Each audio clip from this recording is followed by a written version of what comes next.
Chapter 390. It's Duke Marcus. It's Duke Marcus. It's really Duke Marcus. Beast men were very one-track minded. They worshipped their own culture and heritage. Apart from a very small number of ambitious people, most orcs would rather fight a giant dragon than learn even a single character in another language. There were not many foreign names that ordinary beast men could remember. 90% of beast men didn't even know what trolls were called. They were often called skinny when they needed to. However, every beast man remembered a nightmarish name, Duke Marcus. They also remembered his blue flag with the symbol of a tornado. Because this flag represented a terrifying legend that no orc hero had been able to break until now. There was only one meaning to this myth, and that was, the blood of 500,000 orcs. From the elven forest fire, to the burning of Stormwind City, to the massacre by the battleship flying the blue Stormwind flag when crossing the sea, to the 2 meat grinder battles in Southshore, to the hinterlands being toyed with time and time again. Duke was the absolute nightmare of the beast men. Beast men often complained that warlocks used demonic powers. However, in the eyes of most beast men, Duke was the true king of demons. Rumor had it that Duke had endless magic power and countless devil's hands. When he released the flames of hell, he could destroy the heavens and earth. He could blow up a planet with one move, and pierce through the entire universe with 2 moves. Most beast men were illiterate anyway. The more they spread, the more unbelievable it became. If Orgrim was leading the hotheads who had just come from the dark portal, perhaps Orgrim would even try to trick them into testing the waters. Obviously, they weren't. They were the last elites of the Blackrock tribe, but they were also survivors who had been tortured and killed by Duke multiple times. They could kill any kingdom in the world without hesitation, or the owner of any flag, except for the owner of this flag. The former chief and great chief, Blackhand, was dead. Close to 60,000 Blackstone elites had become burial goods for Stormwind City. Even the Blacktooth clan, which had split off from the Blackrock clan, had suffered heavy casualties in the recent Battle of the Arthy Highlands due to an elemental giant princess who had appeared out of nowhere. Almost all of Duke's victories were built on the pain of the Blackrock clan. In the Blackrock clan, every household had the name of Duke, which was equivalent to the god of death. The morale of the entire orc camp declined at a visible rate. All of them lowered their heads, not even daring to look at the flag. Orgrim, who had never drunk demonic blood, maintained the natural reddish-brown skin of a beast man, but now his face was ashen. He was livid at the disappointment of his fellow clansmen. His face was also ashen because of another matter. Ghoul, Dan.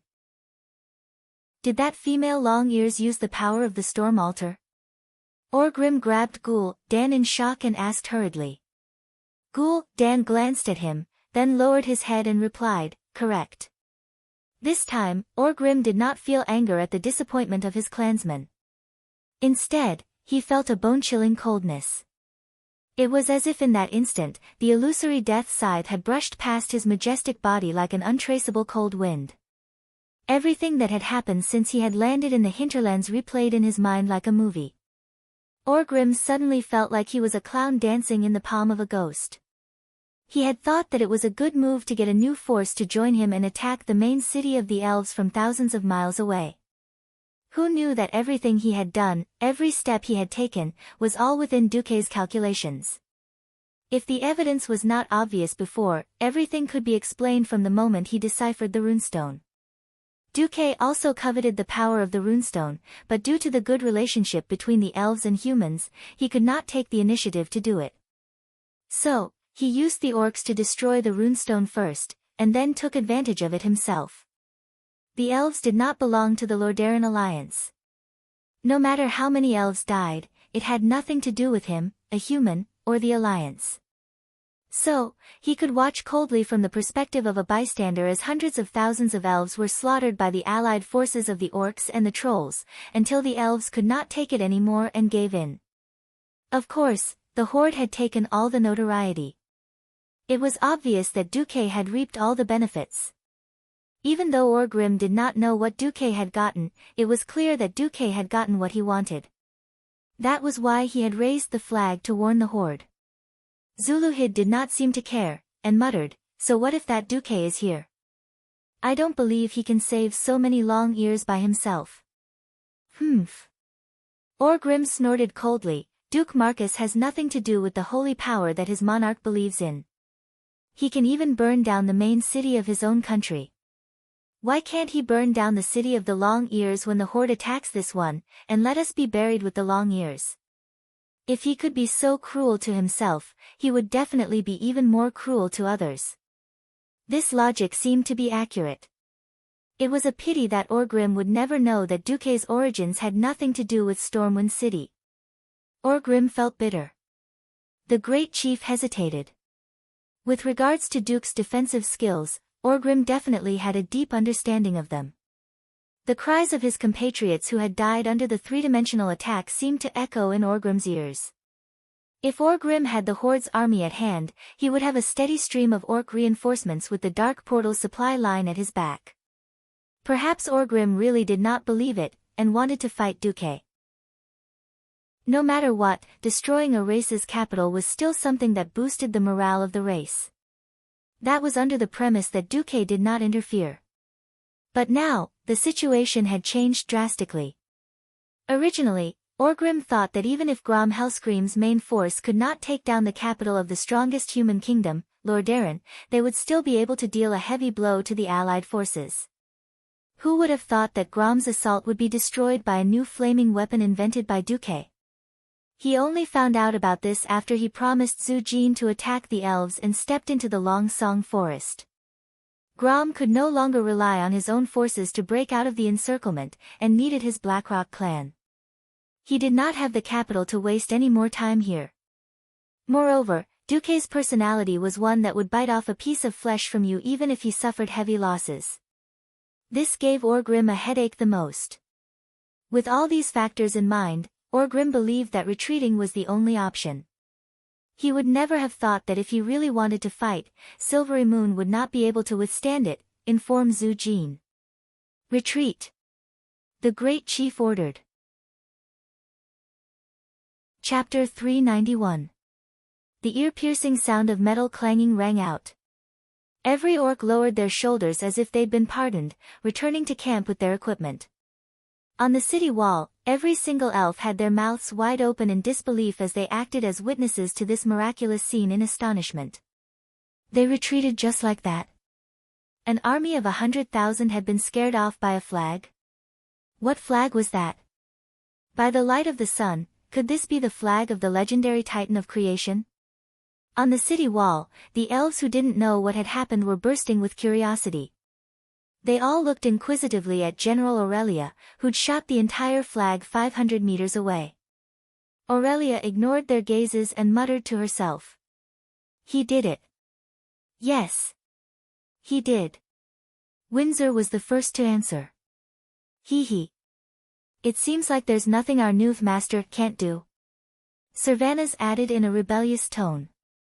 "Only you and Big Sis agreed to the transfer," the quietest Lilith complained. Aurelia smiled bitterly. "Silly sister, we all ran, but you still didn't want to. This is bad for you." Cervanus clamped Fourth Sister's neck under his arm and smirked. "If you're really that unwilling, you shouldn't have followed Big Sis and me to ride chocobos across half of Silvery Moon to demonstrate to the counselors."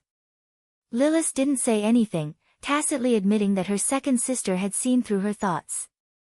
At that moment, the ones who were the most shocked were the counselors who were watching the live broadcast, as well as the Sun King and his son. Retreated?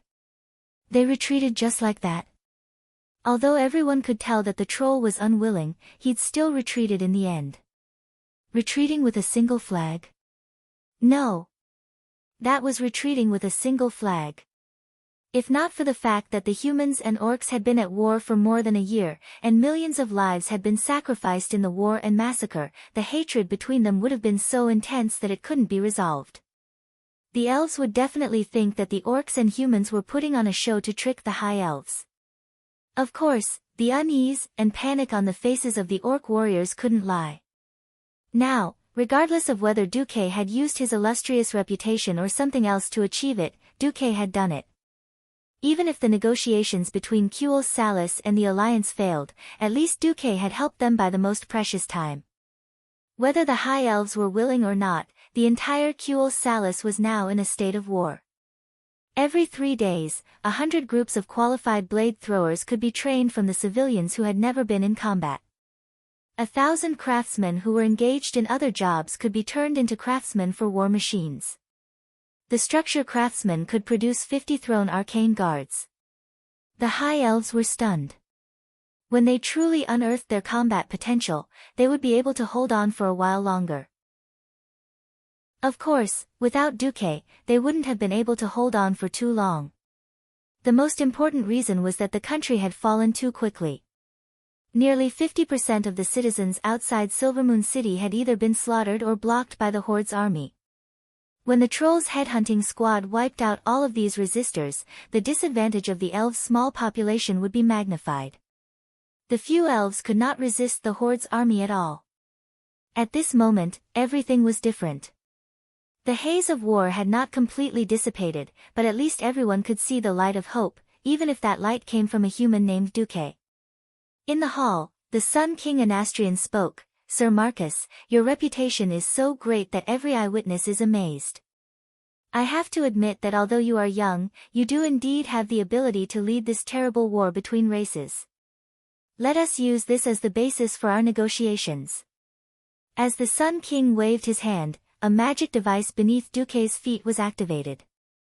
Don't misunderstand, it was not a magic trap, but a raised platform. 1 level, 2 levels, a total of 9 levels, allowing Duque to rise to the same height as the Sun King. A rectangular table appeared between the Sun King and Duque. The Silvermoon Council's acting chairman, Morlens, could only sit next to the Sun King. On the other hand, Duque let Alucia sit next to him, acting as a clerk. With the posture set, the other councillors could only listen from a few levels lower. It seemed that they were not even qualified to speak. This was the punishment the Sun King gave to the councillors after he regained control of the country. After sitting down, Duque's first words were, "Before the negotiations officially begin, I have a small personal request." "Speak." "I have great admiration for your Ranger General, Illyria Windrunner, and her Ranger family. After the war with the Beast Men, I will have a small half of the Elven Forest. Therefore, I need an excellent team of Rangers to help me take care of my forest. I wonder if your Majesty is willing to part with this. A small request. I'm afraid this is your biggest goal, isn't it?" Anastrian's murky eyes flashed with a glimmer of light. "The elves are free. We allow different opinions and lifestyles. Just like how our fellow night elves could not accept our pursuit of magic more than 6,000 years ago and agreed to let us leave. For those elves who wish to live a different life, we will not be overly demanding. Thank you in advance. But I also have a small condition." Duque narrowed his eyes, his deep black pupils bursting with a look that said, "If you are too different, don't blame me for flipping the table. Speak." "Before the main force of the Horde is chased out of the Long Song Forest, every Windrunner must continue to wear the badge of Kuel Salis." "Sure." Duque knew that this was the High Elves' pride at work. The Sunstrider royal family did not have a princess, so naturally there was no marriage alliance. Even if they lost face now, it was not a big deal. But if everyone knew that reinforcements were obtained by selling off their own general, how could the Sunstrider lead this country in the future? Contrary to the expectations of the Sun King and the Silvermoon Council, Duque did not put forward any harsh demands, such as territory or the large amount of magic literature and knowledge that the High Elves regarded as treasures. Instead, he put forward many things or requests that the High Elves did not understand. First, the Lordaeron Alliance urgently needed mages. After ensuring the safety of the Long Song Forest, Kuel Salis had to send no less than 20 Morning Star mages and 5 Radiant Moon mages to form a 1,000-man team of mages to participate in the battle against the orcs. The team of mages would listen directly to the current Commander-in-Chief and Deputy Commander-in-Chief of the Alliance. They would serve until the passage through which the orcs came to Azeroth, the Dark Portal, was closed. Second was technology. Duque did not ask for magic knowledge, but instead asked for a large pile of information on arcane construct guards, as well as magic crystals that could be counted in tons. Of course, this batch of crystals was a sky-high fortune for the Dalajan, but for Quel Salis, who owned the Sunwell and could mass-produce magic crystals, it was a drop in the bucket. Finally, there was the legal marriage and residency rights between the High Elves and humans. Chapter 392. The other counselors couldn't understand it. The old and wise Sun King understood most of it. First of all, for both public and private reasons, there seemed to be nothing wrong with mobilizing the mages. To quote Quel Salis, "You can't possibly let Prince Kale, that's work for you, Duque, right?" Sun King immediately knew that the people Duque had taken away were all members of the Silver Moon Council. There were mages on the Alliance's side, mages on the Horde's side, and also mysterious and evil sorcerers. No one could guarantee that no one would die in battle. When more counselors died, the Sun King would naturally have a way to fill the vacancies. At that time, the parliament would definitely not be a monolithic block, and there would be great opportunities. Secondly, there were the magic crystals. Duque, of course, said that it was to make up for the consumption of the Alliance's mages in the magic war. But as for how to distribute the magic, the commander was the king of warriors, Lothar, who only knew a little about magic. Wasn't it up to Duque, who was in charge of magic in the Alliance? Finally, there was the right to marry. On the surface, it looked like Duque was doing this for his own selfish reasons. He might have a chance to marry Aurelia. However, the Sun King felt that it was not that simple. The High Elves used to boast that their bloodline was nobler than the other races, and they were not allowed to marry openly. Most of the time, they only allowed those who wanted to marry a foreign race to leave their own race. Now that Duque had broken this restriction, there must be a deeper meaning behind it. However, it was not something that the Sun King could understand. In any case, Duque didn't make things difficult for the elves on the core issue that the elves were most concerned about. This was already Duque being merciful.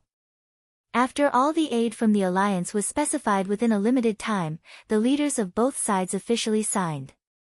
That night, the Sunstrider royal family eagerly announced their decision to join the Alliance to all their citizens, as well as all the terms transparently and openly. Duque even swore to the elven citizens that the Alliance had not made any unreasonable demands. That was all. Well, his personal request was actually more important.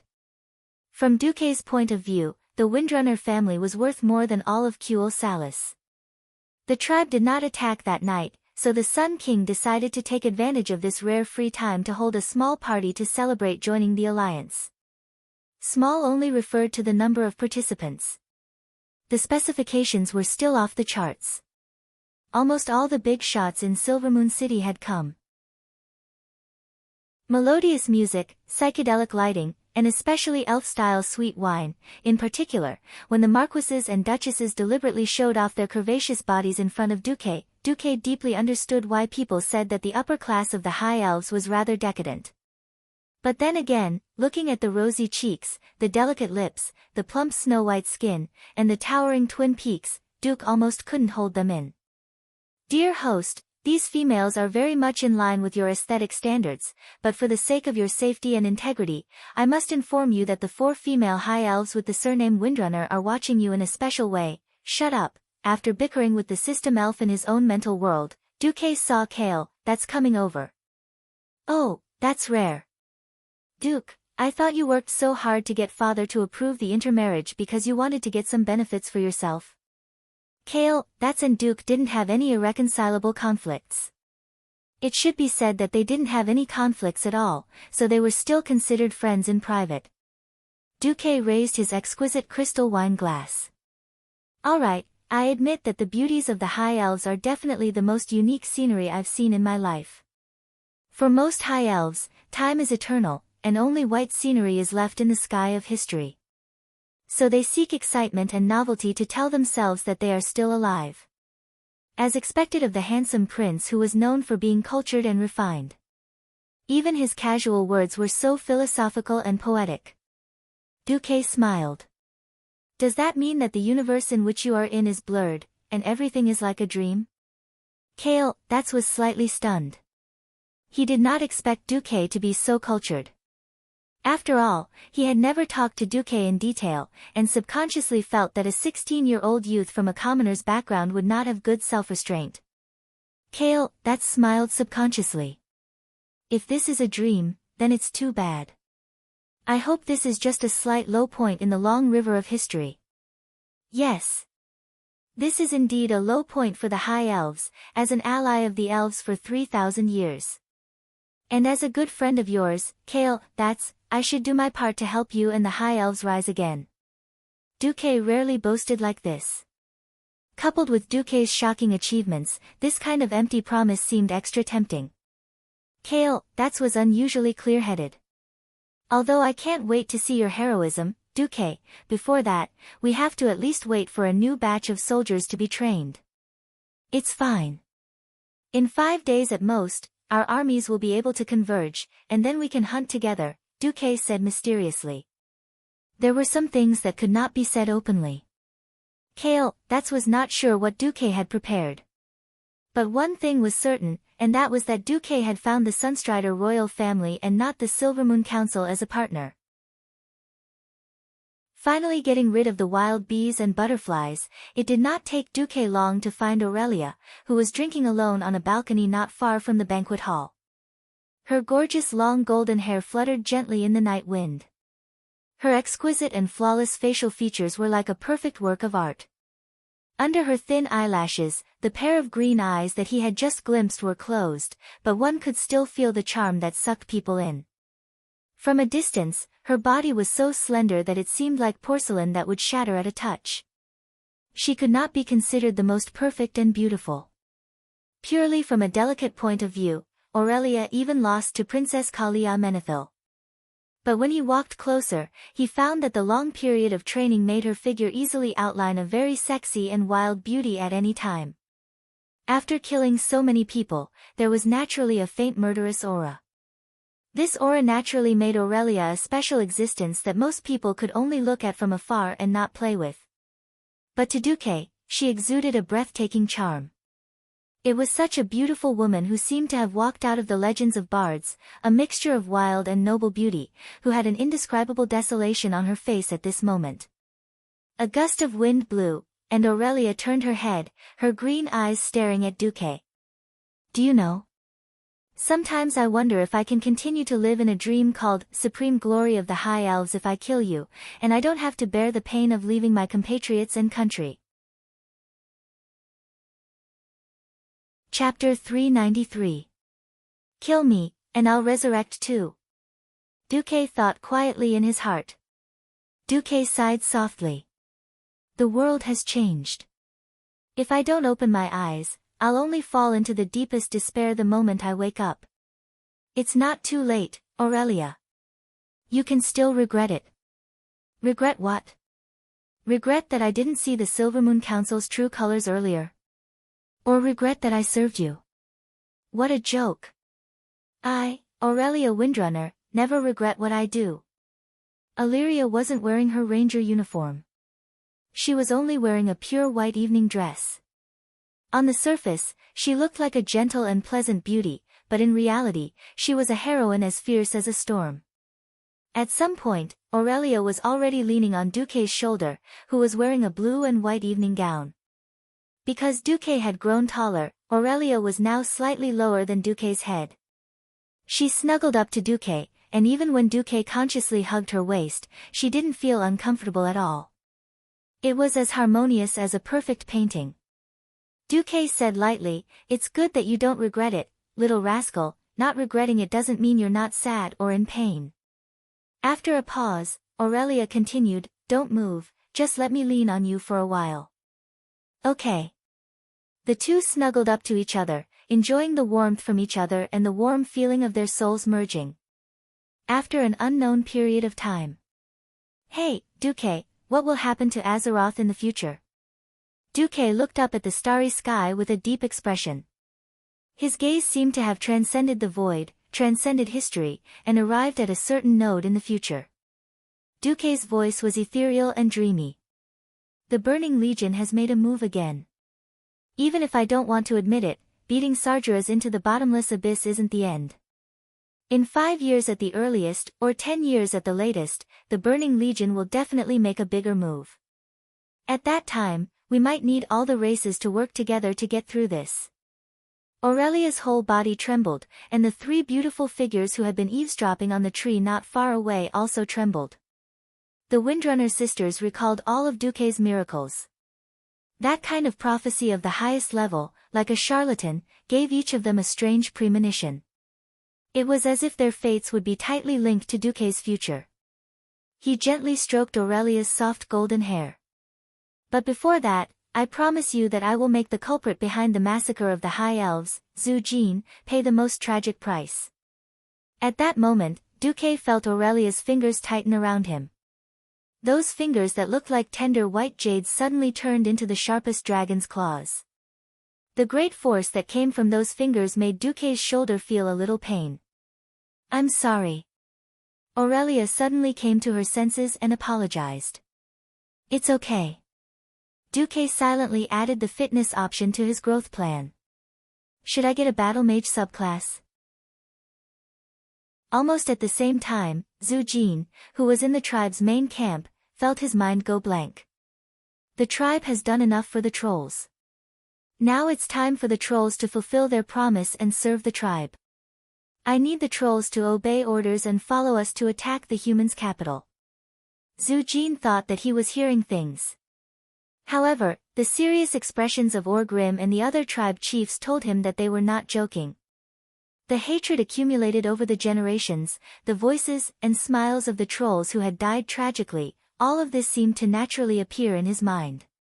He almost didn't think, and subconsciously smashed the table in front of him, shouting, "Don't worry, I'll kill you." Betrayal. This is the tribe's betrayal to the trolls. A ray of black light shot out from the Troll King's palm, almost splitting Orgrim's hideous face in half. It was a battle axe. A battle axe that had been strengthened by the power of storms. Kargath Blade Fist, the chieftain of the Shattered Palm clan, swung the blade attached to his arm like lightning, instantly knocking away the battle axe that Zhu Jin had thrown. The battle axe that flew away hit the largest support of the huge tent. With a loud bang, a gust of wind shot out from the axe. Under the impact of the wind, the huge tent that was made of animal skin was torn into pieces by the huge force, flying everywhere in an instant. The turbulence caused by the wind instantly sent a few of the personal guards stationed near the chieftain's tent flying. One of them even crashed into a huge stone pillar beside the tent, almost causing him to cry out in pain. However, the loyal personal guard did not have the time to complain. He ignored the pain in his back that felt like all the bones in his body had been broken, and crawled up from the ground. As he rushed towards the tent, he shouted, "Enemy attack!" The chieftain's tent was attacked. In less than a second, the entire tribe's camp was in an uproar. It's okay. Calm down. All of you, calm down. Orgrim's thunderous roar temporarily calmed the crowd down. When the gigantic tent collapsed, revealing the panting Zhu Jin and the cold-looking Kargath, who had raised the sharp blade in his arm, all of them realized that the trolls and the horde seemed to have fallen apart. Zhu Jin was not alone. Besides Zhu Jin, there were also a few chieftains from different clans. It would not be an exaggeration to say that Zhu Jin was a small chieftain of the tribe. When Zhu Jin got into a fighting stance, they naturally took out their weapons. Originally, the beastmen and trolls had already set up camp together, and there were no fences separating them. Now that there was such a sudden turn of events, everyone was dumbfounded. They picked up their weapons, not knowing whether they should attack or not. Orgrim. You liar. We agreed to conquer the entire world together. The beastmen wanted the plains and mountains, and the trolls wanted all the forests. Zhu Jin excitedly waved his long and powerful arms, roaring loudly. The tribe did not lie to you. This is our final goal. However, in the contract, we wrote that the tribe will help you defeat the main forces of the High Elves, and the trolls will take their final revenge. It was clearly written in the contract. Orgrim took out the contract and raised it up high. The tribe has killed a total of 70,000 high elves in the 2 battles. In reality, you trolls have also killed more than 100,000 high elven civilians. The tribe has fulfilled its promise. No. This is not enough. Those long-eared Silvery Moon City are still here. Why? Why did the beast men retreat when they saw the blue war flag today? No, the main point is not the war flag. The main point is that we have received the latest news. The tribe's other army of 200,000 beast men has been obstructed and surrounded in the Silvery Pine Forest. We need to quickly conquer the capital of a human kingdom, reduce the pressure on them, and rescue them. Orgrim tried to cover up everything by saying that it was a strategic need. From a strategic point of view, Orgrim's choice was undoubtedly correct. Chapter 394. After all the chiefs agreed that Duque was using the Horde to weaken the High Elves. If the Horde dared to attack Silvery Moon, Duque would dare to burn the city again. Even if it was a perfect misunderstanding, and even if Duque wanted to burn the city, the elves would not allow it. But the Horde did not know. An alliance that had not been broken for 2,800 years.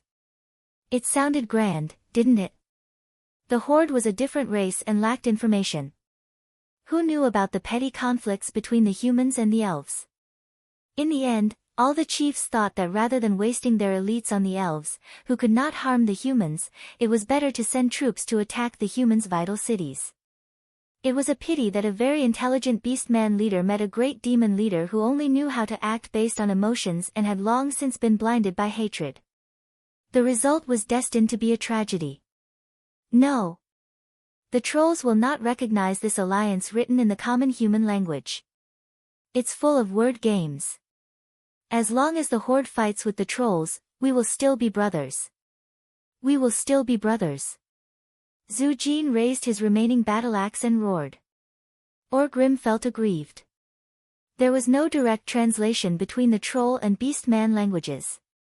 The only way to communicate was in the common human language. Zujin, how could you just destroy an alliance written in the common human language? Orgrim was furious. To be honest, the beastmen were not a race with a good temper. I, Orgrim, am the chief of the Horde. I have to consider the interests of the entire Horde, not the trolls. Do you think that if there is a single high elf who is still alive, I will have 50,000 elites accompany you trolls to kill the last elf? Yes. That's right. This is the only way you can show your sincerity. This is the only way you are qualified to be the trolls' allies. Zulud suddenly stepped forward and swept away all the obstacles between him and Zujin. I repeat on behalf of the chief, the Horde does not only have trolls. We have beastmen. Ogres. Golems. Death Knights. The trolls do not have the right to ask the entire Horde to be their fighters. Without the support of the Horde, you trolls are only fit to be rats in the depths of the forest. You can't even step into the Long Song forest. Zhu Jin's face turned red at Zuluhid's blunt humiliation. Rats? How dare you call the people of the Great Amani Empire rats? No existence could insult the giant demons. No, Zuluhid. Kneel down and apologize to the ancestors of the giant demons. Apologize? Never. The trolls can't do anything without the orcs. Why should the brave orcs apologize? This time, Zulud was furious, and he whistled. A huge adult dragon suddenly soared into the sky from the back of the camp. Even if it was unwilling, it would let Zhu Jin know what a dragon's breath was as long as Zuluhid gave the order. Zuluhid. This is your last chance. If you don't kneel down and apologize, I'll use the wind to cut off your legs and make you kneel forever. Zhu Jin waved his axe. Bastard. Think about it, if we hadn't built the storm altar for you. Where did you get the power of the storm? Zulud pulled out his warhammer and blasted. Enough. It's enough. Do you really want to fight here and let the humans and elves on the walls laugh at us? Orgrim rushed in between the two and smashed his hammer into the ground. Sand flew everywhere, and a huge circular pit with a diameter of more than 3 meters appeared. Everyone could feel the frightening power of the great chief. For a moment, the whole place was silent. However, the tense atmosphere did not ease at all. Orgrim saw that the ogres and orcs, who had always been close to each other, were now standing in two distinct lines. They held their weapons in their hands and looked at each other nervously. Orgrim suddenly realized that the honeymoon period between the horde and the giant demons had ended the moment Duke's war flag appeared. Orgrim recited the nightmarish name with the greatest hatred in his heart. Duke Marcus. Is this your plan? Is this what you wanted to see? Very well. I, Orgrim, will remember your treachery. Orgrim gritted his sharp teeth, and suddenly looked up at Zhu Jin, his eyes like lightning. Wake up. Zhu Jin. The war between the giant demons and the elves has lasted for 6,000 years.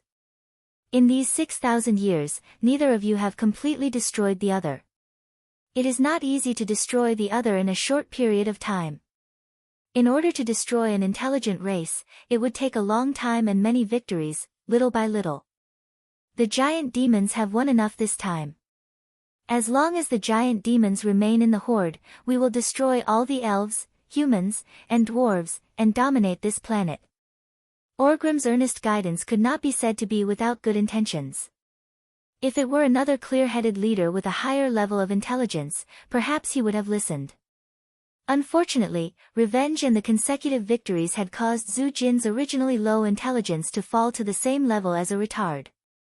He decisively refused. There's no need. The giant demons are ashamed to be associated with a tribe that was scared away by a flag. Zhu Jin raised the remaining axe in his hand and shouted, "Giant demons. We don't need to rely on the cowardly orc tribe. We can destroy Silvery Moon City ourselves." The hearts of the giant demons were stirred up by Zhu Jin's provocative declaration. They immediately raised their weapons and let out a heaven-shaking roar. Their spears were like a forest, and it really did look like that. Zhu Jin didn't care about Orgrim and the others' reactions. He just led the troll chieftains away. Idiot! Don't you think that without us, they wouldn't even have the right to step into the Eternal Song Forest? Zuluhid scolded. What should we do? Kargath Bladefist asked. Go. And as soon as possible. Orgrim picked up the map that had fallen to the ground and drew a circle on it. Finally, it landed on a name. We'll go like this, and then go here. The tribe chiefs thought for a while, and finally nodded. Back at Silvery Moon City, at the banquet hall. Duke reluctantly let go of Aurelia. Duke, rest early. Perhaps tomorrow will be a bitter battle. After all, there are at least 4 days before your reinforcements arrive. Bitter battle? What bitter battle? Duke pretended to be ignorant. What do you mean? The High Elves can't defeat the orcs, ogres, golems and giant demons, but can't they defeat a group of giant demons who don't even know how to break through magic? Duke replied with a faint smile. Oh, if this is true, then this is definitely the best news I've heard since Kuel Salis was invaded. The one who replied was not Aurelia, but Prince Kale, who had unknowingly appeared in the corridor a few meters away. Chapter 395. Raising his hand, the prince bowed apologetically. I didn't mean to eavesdrop on your conversation. I just happened to hear it when I came over. Aurelia shrugged, indicating that she had already sensed it. It's okay. I don't mind. The prince immediately asked anxiously, is this the hunt you were talking about? Yes.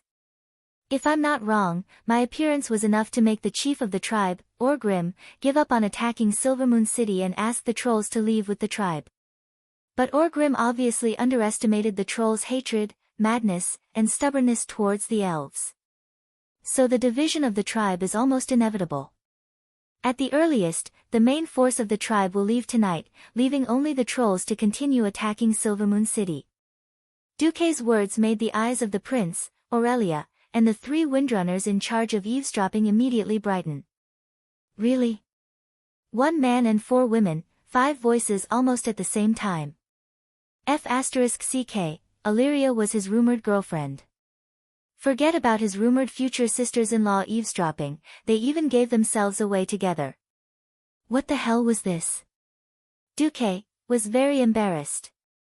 Duque could only pretend that he was not talking about love and communicating with Aurelia. With a businesslike expression, he raised the wine glass that he had placed on the balcony railing. Yes. A hunt. Consider it a small gift from me and Kale, that's as a witness of friendship. Awesome. Too awesome. Kale, that's eyebrows almost stretched to the side of the door frame in joy. Of course, this was an exaggerated figure of speech. Don't believe it. But the prince's joy was not simple. Kale, that's had lived for more than 1,000 years, and he had also been an idiot for more than 1,000 years. He had always been a perfectionist, and he had always lived in the gap between responsibility and glory. He was afraid that if he did not do well, he would not be able to be a role model for the elves. So Kale, that's had always been more demanding of himself than a Virgo's perfectionist creed. Ever since his army was defeated, he had been under too much pressure. Even if he did not want to listen or ask. He could still hear the criticism of his subjects from time to time, and feel the resentful gazes of the families of the fallen. Those were the lives of 20,000 high elves. Just like that, the hopes of the clansmen were destroyed by him. Perhaps he could use various objective circumstances to explain this defeat. But to him, Kale, this was the worst first battle he had ever had. A defeat was a defeat. No matter what explanation he used, this was a stain that he, Kale, could not erase. A stain that would accompany him for life. For the past few days, he had been trying his best to cheer himself up, comforting and encouraging himself. However, his mental exhaustion was getting worse. He really didn't know when the mountain-like mental pressure would crush him. Just when he felt that he couldn't take it anymore and was about to collapse, Duque actually said that he would give him a great credit. Even if he knew that Duque would get the most credit. But his heart couldn't help but jump for joy. That's right. Even if it was a victory without doing anything. It was 10,000 times better than not winning. On the other side, Aurelia also tactfully resolved the prince's embarrassment. His Highness Kale, is an excellent prince. Unfortunately, the situation forced him to put an excessive burden on his shoulders too early. If it was done step by step, His Highness would definitely do better. Yes. That previous battle was a pity. To let a dumb guy with no military experience. Dumb guy. Kale, was puzzled by this title. Duque, this bastard, was seriously making up a big truth that even he didn't believe. In my hometown, it's customary to add the word Z to the first word of a man's name to form a nickname for him. That's why I'm used to calling Kale, dumb guy. Sorry, if you don't like it, I can. No. I like the title, dumb guy, very much. Kale, voluntarily entered the dumb guy mode. Please go back to the previous topic. Well, even the gods couldn't save him. Why do humans have knight candidates and reserve soldiers? It's the same logic. To suddenly let a dumb guy who has never commanded an army command 20,000 people, to be honest, it's not your fault. It's the council that forced you to take the position of commander. Kale, frowned slightly. But Duque, you don't seem to have any battlefield experience before? No. I do. When I first became an earth mage, I commanded a dozen mercenaries to deal with the gnolls. Then it was the fishmen and the nagas. Then I led the most experienced Sir Lothar and more than 200 elites to raid Karazhan. Then I organized the defense of a district in Stormwind City. Duque continued to speak the big truth with a serious face. Duque had indeed climbed up step by step, but his miraculous performance in suppressing the tribes was all because he was familiar with history as a transmigrator. Anyway, It was enough to fool the inexperienced Kale, that's. Aurelia didn't think there was anything wrong with it. So, dumb guy, what you need the most now is a mentor who can give you actual combat experience and guide you to deal with the tense situation in front of you and achieve victory. That's right. That person is your brother, me, Duque. It sounded very mysterious and full of a sense of deception. Unfortunately, Duque's battle record was too frightening, and the momentum of repelling an army with one flag was too awesome. Kale, that's had to believe it. If there was anything that overwhelmed his last bit of hesitation, it was undoubtedly the good news from the messenger. Your Highness. Good news. There was an internal strife in the tribe just now. The main force of the tribe, mainly orcs, is withdrawing from the camp. Only the trolls are left. Kale, that's and the others were all shocked. Kale, that's looked at Duque again, his eyes filled with almost fanatical worship. Duque revealed a mysterious smile. What did I just say? Kale, that's completely ignored it. He directly bowed his head and said in the most humble tone, Duque. No. Mentor Marcus. Please teach me how to win a battle. Duque hurriedly helped Kale, that's up. There's no need for honorifics. I'm your friend, so it's not a problem for me to give you some pointers. As long as you listen to me, I guarantee that you'll get rid of your decadence. Really? Yes. The first thing you have to do is wait for the main force of the tribe to leave. Then, before my reinforcements arrive, just rely on the elven troops to deal a heavy blow to the troll main force. What? Kale, that's immediately lost his voice. Please, have some confidence in yourself, okay? You're now facing a troll army that, except for a few leaders, doesn't know magic at all and can't fight against magic. Didn't you high elves use magic to oppress the trolls for thousands of years? What you did in the past, just do it now. I'll teach you how to deal with the powerhouses on the other side. Duque patiently guided. Oh, no, patiently instructed the dumb guy. Chapter 396. How did Kale, that's become an out-and-out rich man in history? From a handsome prince who was loved by everyone, had flat tires, and admired by tens of thousands of people, he had become a villain boss that everyone wanted to kill. Even his own people didn't like him, and everyone wanted him dead. This was a very long and complicated story. Of course, this could be attributed to many objective factors. For example, when Kale, that's took over the High Elves' blame, it was during the destruction of Kuel Salis, the destruction of Silvermoon City, and the death of his father and the Silvermoon Council.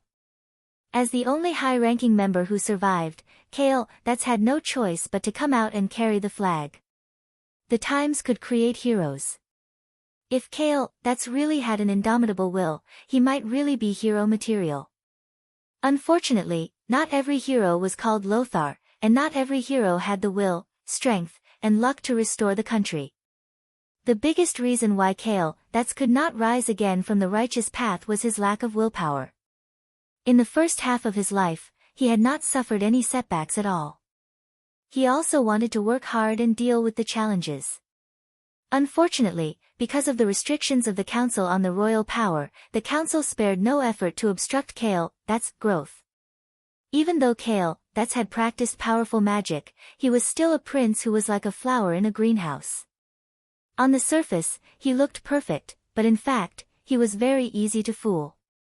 This was why he had led his people away from the righteous path because of a small conspiracy and a small trick by Queen Nagavashch. Duque had guessed correctly. At this moment, Kale, that's was definitely under a lot of pressure. Those who are capable must lead their people to stand up and fight. This is an unshirkable responsibility of the Sunstrider royal family. You are the only heir of the Sunstrider. You must bear this responsibility. Anastrian's strict teachings had made Kale, that's feel like he was walking on a single log bridge connecting two cliffs for a long time. This failure and the death of 20,000 troops had directly broken the single log bridge in Kale, that's heart. However, at the moment when Kale, that was about to fall into the abyss of his soul, if someone inadvertently or intentionally extended a helping hand, they would receive a compromise from the bottom of their heart. Just like that, Kale, that's dominance and influence over the High Elves was unknowingly stolen by Duque. In reality, Kale, that's had completed a spiritual escape with a joyful and relieved state of mind. Perhaps he didn't realize it now, but once he encountered a similar desperate situation in the future, Kale, that's would unknowingly trust Duque and become dependent on Duque. The system genie jumped out. Host, I have to say, you are really despicable, and shameless. Shut up. In history, because a certain Grand Marshal of the Alliance was an idiot, most of the High Elves went to the tribe and became the most attractive people in the tribe. Before Duque's transmigration, more than 40% of the Horde players were Blood Elves who were descended from the High Elves. From this, it could be seen that the Blood Elves were the only scenery in the tribe where most races were vicious and affected the appearance of the city. The High Elves had all kinds of bad habits and arrogant habits, but Duque still didn't want to leave the High Elves to the tribe. Duque was trying hard to bluff Kale, that's, trying to keep the High Elves from going astray. Of course, in the eyes of Aurelia and her sisters, Duque could be said to be great. The next day, the main force of the tribe really withdrew. Wash your necks and prepare to die. Despicable long years. The Amani clan will become your gravediggers. Hurry up and surrender. This way, we can at least give you a quick death. The trolls shouted as they continued to torture and kill the elven captives. Kale, that's had the urge to stuff a pyroblast into Zhu Jin's mouth as he looked at the giant demon army, which was small in number but still arrogant and clamoring non-stop. Duque reminded Kale, that's, calm down. Kale. If you lead the army and rush down now, you can at most kill a few thousand trolls. The remaining trolls will either quickly return to the embrace of the tribe, or they will run around the entire Long Song forest and continue killing your people. But even if you go down immediately, you still won't be able to save those people with axes on their necks. Their deaths are not your responsibility, but the Silvermoon Council's. Duque didn't even blink as he diverted Kale, that's anger. Alright, we'll follow your suggestion, Duque. We'll show the enemy that we're weak. Just half an hour ago, Kale, that's, as the chief commander of the city defense, had personally announced Duque's suggestion, show the enemy that we're weak. Before the orc army of Orgrim rolled out of the Long Song forest, they definitely couldn't hurt the troll army. Thus, the following scene happened. The gates of Silvermoon City opened, and hundreds of giant arcane guards over 5 meters tall and weighing over 5 tons charged out under the control of the mages. Following the arcane guards was Aurelia's rangers. Arcane guards. The trolls had no lack of experience fighting against these giant magical creatures. In fact, the Amani trolls all knew the terror of these giant constructs. But today, something seemed different. A mossy troll raised a giant warhammer and roared, dodging the arcane guard's huge fist, and smashed the arcane guard's bluish-purple arm joint. Apart from the core being powered by magic, the arcane guard's entire body was made of high-strength metal. It was especially difficult to destroy it with physical attacks. But this time, when the heavy hammer hit its arm, it actually let out a shrill sound of metal colliding with metal. The hammer bounced off, and the giant metal arm let out a series of unbearable sounds. Just as the troll was dumbfounded, the arcane guard's entire arm fell off. Ha! Longyear's best arcane toys have all been destroyed by the orcs. Jaren, who was controlled by the orcs, had indeed destroyed many arcane guards. The trolls instinctively thought that the High Elves were at their wits' end. On the other side, Zhu Jin also personally entered the fray. Wielding 2 giant axes, his storm combo was so fast that after a series of clanging sounds, the 7 axes hit the same spot one after another.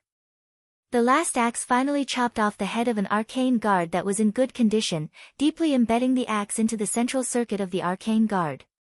A burst of purplish-blue sparks that were unique to the arcane construct burst out, and the arcane guard let out an unintelligible mechanical sound, followed by a series of cracking sounds, and the entire arcane guard fell apart.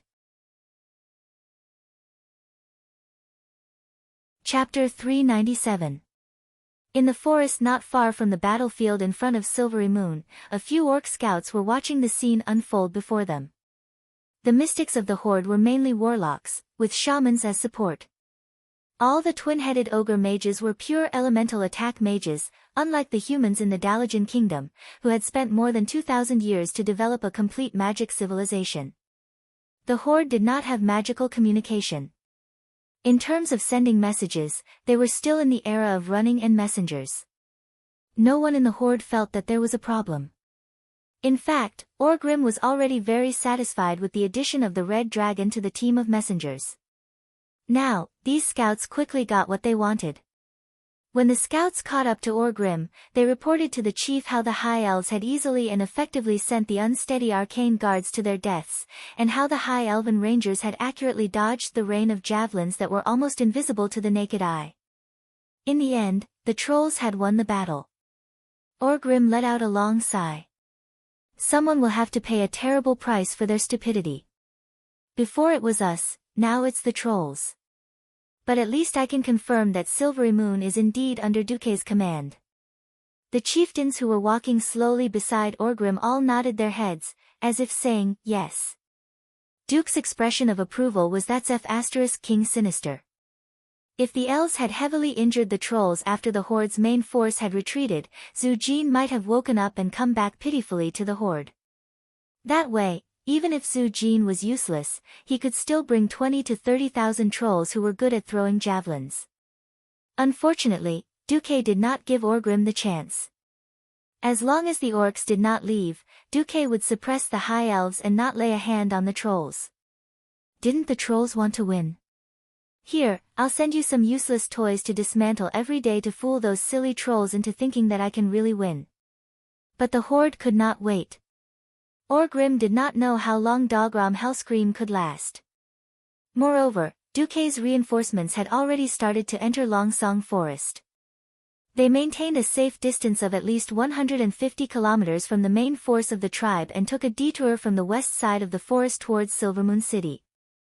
It wasn't that Orgrim didn't think of ambushing the reinforcements, but when he found out that Duke had managed to bring Stormwind's fleet to the west coast of Longsong Forest, he knew that the horde had no chance here. Between the orc army and the human reinforcements, there was still an army of early warning robots that covered the mountains and plains. In the worst-case scenario, if the human reinforcements were really ambushed by the horde, they could still retreat to the sea under the cover of the cannons of the warships. Who said that your tribe doesn't have sea power? Duke Marcus, how great would it be if you were an orc? Orgrim muttered to himself. He then raised his head and said without turning his head, let's go. One day, we will conquer the entire world. When that time comes, every human, elf, and dwarf will have to crawl under the feet of the orcs. Even though the Battle of Quell, the loss gave Orgrim the feeling that it started anticlimactic, but the humans' use of tactics and strategies, especially Duke's military tactics, seemed to have opened a door to a wider field for him, and Orgrim felt that he had benefited a lot from it. Orgrim was not the only one who had benefited greatly. Kale, that was the same. For 3 consecutive days, Kale, that's listened to the rangers report on the retreat of the orcs while watching the trolls' monkey show. Not only Kale, but even the high elves guarding the city began to feel a sense of superiority. It had to be said that the trolls had put in a lot of effort to attack the city. The horde had indeed left all the siege tools for the trolls, but there were many things that the trolls couldn't handle. For example, Galen's giant siege vehicles that were at least 10 to 8 meters tall. With these iron siege vehicles that looked like giant wheels, Silvermoon City's 15-meter-tall, seemingly tall city walls were as fragile as building blocks. If it were the trolls, they wouldn't even budge. The trolls could only use some more conventional siege weapons. Unfortunately, every time they got close to the city walls, Silvermoon City would open the gates and release the dogs, the arcane guards, to counterattack. Regardless of how many there were, the arcane guards worked well. They looked intimidating enough. The 4 Windrunner sisters and the Silvermoon Council members were also on the city walls. If the trolls dared to attack the city, the elves would dare to massacre them. In any case, the elves only defended and did not attack. They held out for 3 whole days. On the morning of the 3rd day, it was time for the final battle. Countless small teams of soldiers came out of Silvermoon City's barracks. They quietly passed through the streets and alleys, forming a torrent. They practically filled all the streets, alleys, squares, and roads near the south gate of Silvermoon City. In the widest square, the most elite Imperial Guards were lined up in a few huge square formations. At the front of the square formation, there were 3 neat rows of arcane guards that were completely different from the previous 3 days. They were bigger and more majestic. In front of the arcane guards, there were a lot of thick armor with long steel spikes for collisions. The arcane guards had completely become war machines, and not the guards that the arcanists used to guard their homes. And the nimble elven rangers covered the roofs of almost all the houses on the side of the square. Originally, none of the high-level elves approved of Kale, that's risky counterattack. Even though the main orc force had left, there were still more than 50,000 trolls outside. Even more trolls heard the news and swarmed over from all over the Lordaeron continent to participate in this revenge against the High Elves. But when Duque secretly brought Anastrian and Kale, that's to a forest to the west of Silvermoon City, the Sunstrider father and son immediately understood Duque's intentions. The 800 Griffin Knights led by the Wildhammer Dwarf King, Kudrin, was the greatest insurance. If anything really happened, these griffins could definitely come out at the critical moment to teach the trolls a lesson. Wasn't this kind of easy victory the best way to restore the reputation of the Sunstrider Wang family? Leaving a few trusted aides by Kudrin's side to act as liaisons and surveillance, the Sun King brazenly pushed for this great counterattack. Whoa! The rhythmic sound of the elven horn stunned Zhu Jin, who was preparing to attack the city. The gates of Silvermoon City opened once again. Unlike the previous few times, as if afraid that the trolls would take the opportunity to rush in, only one gate was opened. This time, all 7 gates were opened. Like water slowly overflowing a dam, the High Elves' torrent rushed out of Silvermoon City. Every troll was dumbfounded. Chapter 398. The first to bear the brunt were the modified arcane guards. The trolls began to doubt their eyes when they saw the arcane guards that were completely different from the elves. The elven arcane guard had soft curves all over its body. Apart from its huge fists, when the arcane guard was motionless, it looked like a huge sculpture. The modified arcane guards were filled with a primitive and barbaric style. Their arms, elbows, shoulders, chests, calves, and knees were all covered with hard steel spikes that were at least half a meter long or sharp crescent-shaped blades. He had completely become a killing machine. The arcane constructs at the very front completely ignored all of the trolls' projectiles. The metal javelins and catapults bounced off as soon as they hit the trolls. The hammer dismantling Gundam, that had worked thousands of times before, could not find a place to attack now. A few brave trolls charged forward, but the charging elves did not even spare them a glance. Every elf stared at the trolls as if they were idiots. That was the truth. The sledgehammers were stuck in the dense spikes of the arcane guards. It was wishful thinking to hit the joints. As a result, the trolls were directly hit by the arcane guards. They were definitely lucky to be sent flying, with a few broken ribs and vomiting blood.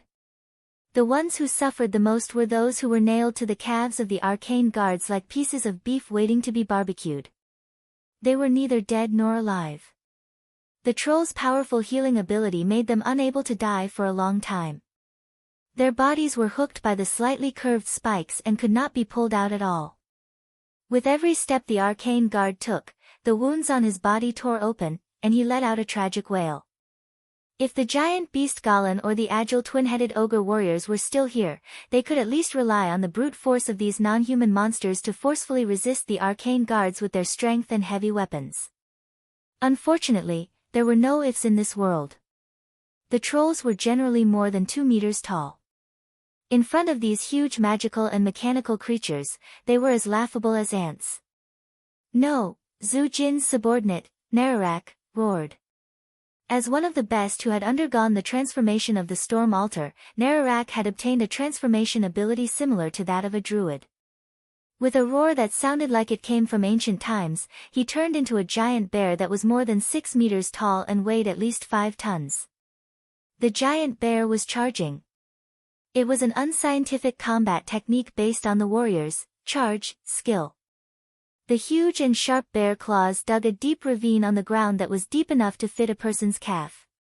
The huge and exaggerated figure left a stream of light on the ground.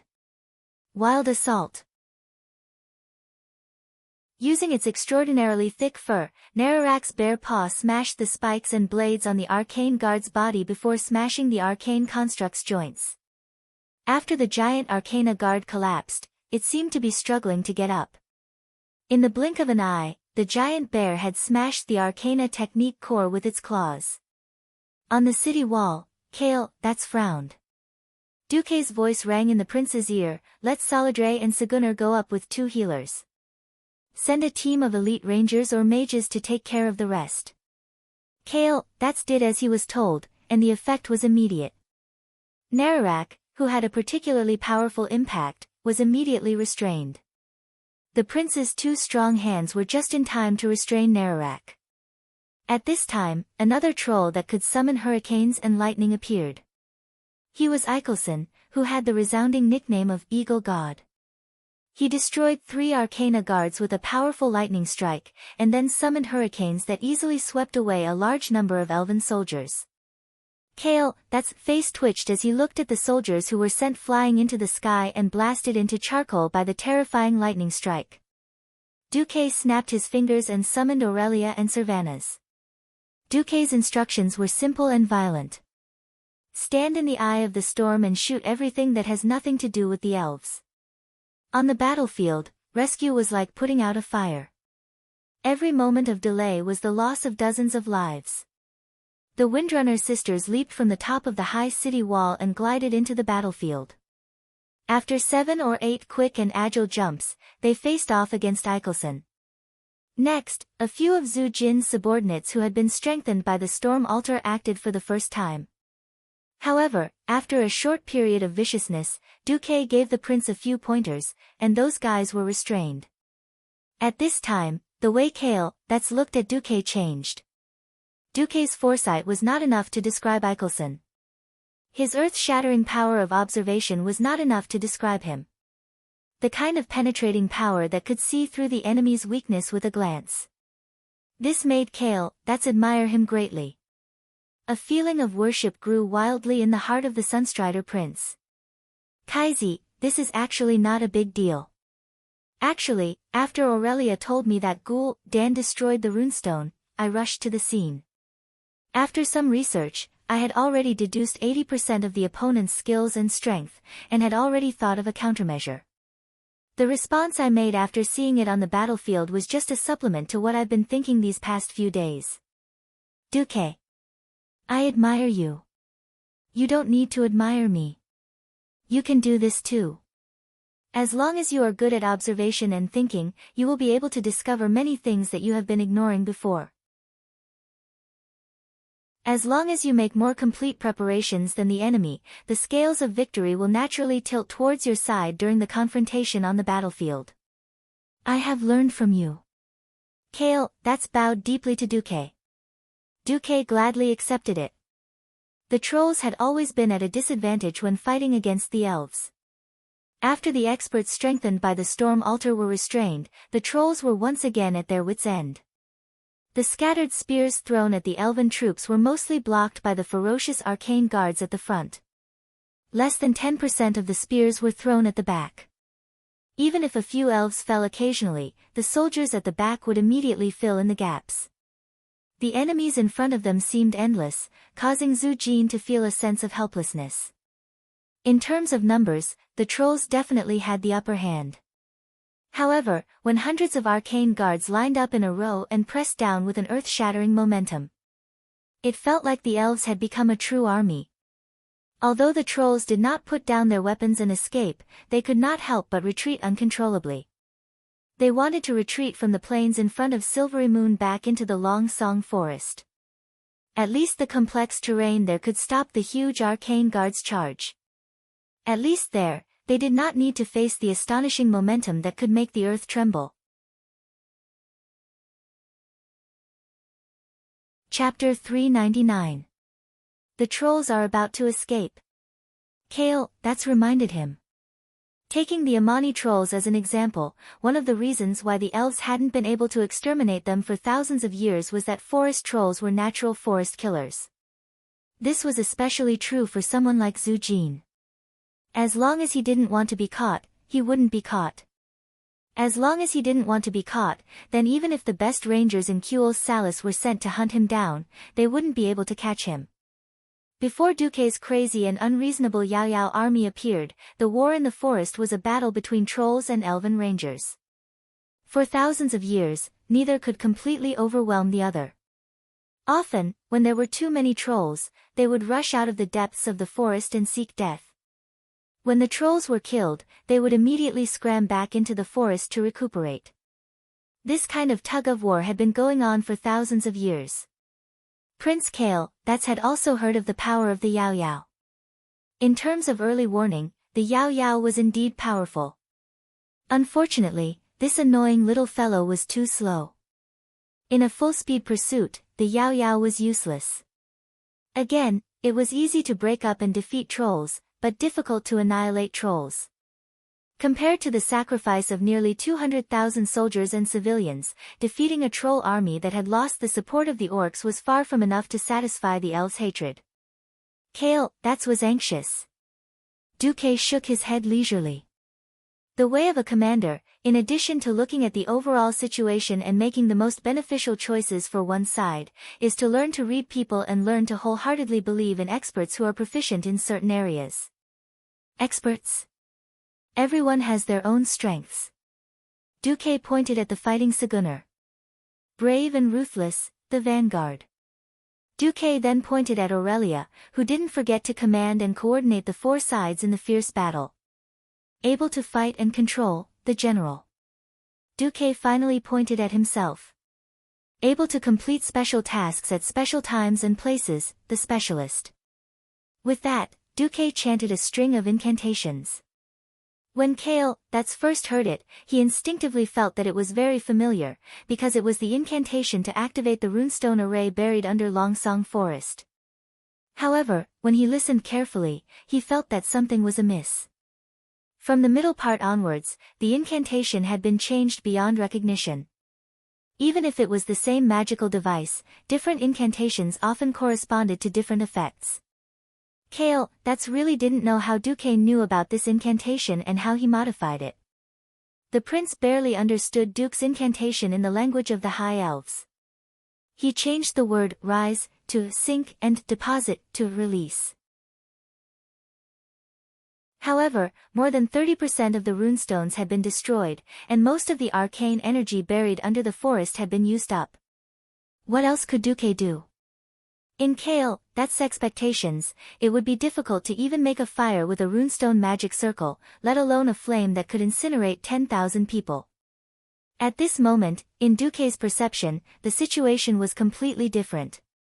Lines of data flowed down from Duque's retina like a waterfall, pouring into Duque's vision and imprinting in Duque's mental world at the same time. A large amount of knowledge poured into Duque's head like a force-feeding duck. This should have been a very uncomfortable process, but when all the knowledge was crushed into fragments of memories and continuously rotated at high speed, like rivers flowing into the sea, everything changed, importing geological data of Longsong Forest, comparing the geological conditions of the battlefield, feeding back the magic conditions into a data link, loading the strongest king terrain modification system. Authority, supreme. Kale, who was beside Duque, watched in astonishment as Duque's pupils gradually changed from deep black to the color of flowing mercury. A series of magic waves gradually appeared under his feet, as if the magic circuit on his body extended from his limbs to the city wall, and then from the city wall to the entire battlefield. How is this possible? Kale, cried out in shock. As the ancestors of magic, the biggest difference between the High Elves and the city wall was that they solidified the city wall of Silvermoon City with magic to prevent the wall from collapsing under the effects of high temperatures and low temperatures. Even the Sun King himself, who had built the city wall back then, could not allow his magic to pass through the city wall. This was because the city wall had been reinforced and solidified many times with magic. However, Duque did it. Boom! The large area where the troll stood seemed to have experienced an incomparably violent earthquake. Suddenly, the entire area shook. Standing on the high city wall, Kale, that's and a few counselors of the Silvermoon Council could see the entire battlefield even more clearly. It was as if an indomitable giant beast had chomped down on the area behind the troll. A huge crescent-shaped area suddenly sank by a full 5 meters. No! It's not just 5 meters. It was as if the shapeless behemoth was biting down again, making the 3-kilometer-long semicircular pit even deeper. Boom! There was another loud noise. Every time a loud noise came from the ground, the crack would expand, deepen, and widen. No troll knew how deep the dark trench was, but it was already more than 30 meters wide. No! The trolls were horrified to find that their escape route had been cut off. Before entering the forest again, they first had to face the huge trench that could not be crossed by themselves. At this moment, Duque smiled. Kale, please. Use your flames to make the trolls jump into the trench and go to hell. Kale, that's eyes widened. He suddenly realized that this was the hunt that Duque was talking about. Without hesitation, Kale, that's activated all the magic circuits in his body. His entire body rose into the air and burst forth with a strong light that was enough to dazzle the eyes of every warrior on the battlefield. The power of the flames that flowed out of Kale, that's body was too terrifying. In just a few breaths, he turned into a huge and illusory fire phoenix. This huge creature that was burning with flames slowly floated down from the city wall. It pounced on its flame wings that were wider than the main gate of Silvermoon City. Every time it flapped its wings, it swept up blazing turbulence. Kale, that's did not even have to attack. Just the power of the flames that flowed out was already like a flaming storm that could destroy half of the forest. The High Elves watched as their prince flew over their heads with a ferocious might that could overturn the entire battlefield. They immediately burst into loud cheers that could overturn the clouds in the sky. Long live the Sunstrider! Long live His Highness Kale, that's. Kale, that's activated all the magic circuits in his body, and the various magic treasures of the Sunstrider royal family on his body immediately shone brightly. He pushed his palms forward, and a wall of fire that was more than 2 kilometers wide appeared on the battlefield. Chapter 400. Duque was also dumbfounded. He had never expected that Kale, that's would be able to create such an exaggerated and insane wall of fire with his full strength. No, this was no longer a wall of fire. This wall of fire that could move forward should be called Wave of Fire. Ordinary earth mages couldn't cast Wave of Fire. Sky mages could probably create a wave of fire that was 20 meters wide in a short period of time. Duque calculated his limit and estimated that he wouldn't be able to withstand a width of 200 meters. That's right, a Morning Star mage could indeed act as a small nuclear reactor and produce magic power on their own. But just as its name suggested, it was only at the level of the light of the stars. Considering that Chi Z was only a radiant moon, according to the estimation given by the system notification, it would be impressive for Kale, that's to create a wave of fire that was 500 meters wide at most. Now that it was 2 kilometers wide, even if it was a short-term spell, it wasn't hard to imagine that the amount of magic and mental strength needed to control the spell was astronomical. Without a large pile of top-notch epic magic equipment, it was impossible to survive. As expected of a nouveau riche.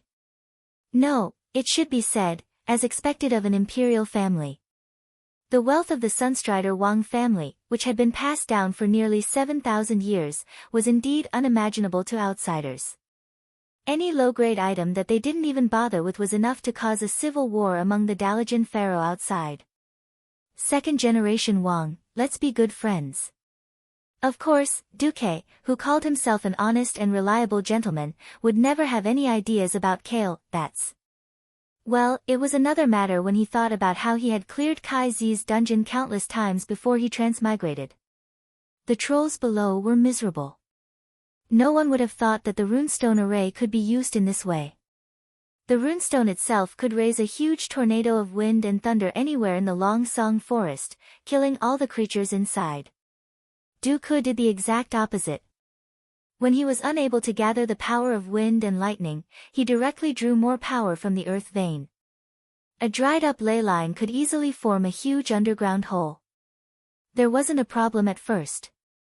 But not long ago, this place had been tormented by all kinds of huge beast-men war machines, and Duque had drained the veins of the earth, causing the earth to lose its support. Then, under the system's calculations, it became a perfect trap. Now, all Kale that's had to do was force these trolls into a trap. Raging flames swept across the entire battlefield plains. The flames caused the surrounding temperature to rise, and the temperature of the air was greatly increased. Putting aside the sparks that were constantly flying in the turbulent flow, the air was so hot that even breathing it in would cause severe burns. Once the flame landed on any flammable object, it would immediately burst into flames. Under Kale, that's control, the fire burned everything in its path. A distant memory surfaced in the hearts of every troll. They suddenly realized that they were just like their ancestors, mercilessly driven away by the magic elves. They left the land they stood on, left the homes they lived in, and walked step by step towards death and destruction. The raging flames reminded them of the burned capital of the Amani Empire. The trolls screamed in terror. This scream was like that of their ancestors, filled with panic and despair. No, it can't be like this. Zhu Jin frantically urged the power of his wind, trying to use it to fight against Kale, that's flames. At this moment, without Kale, that's reminder, more elven powerhouses took action. The astromancer Caponia merged her flames into Kale, that's flames.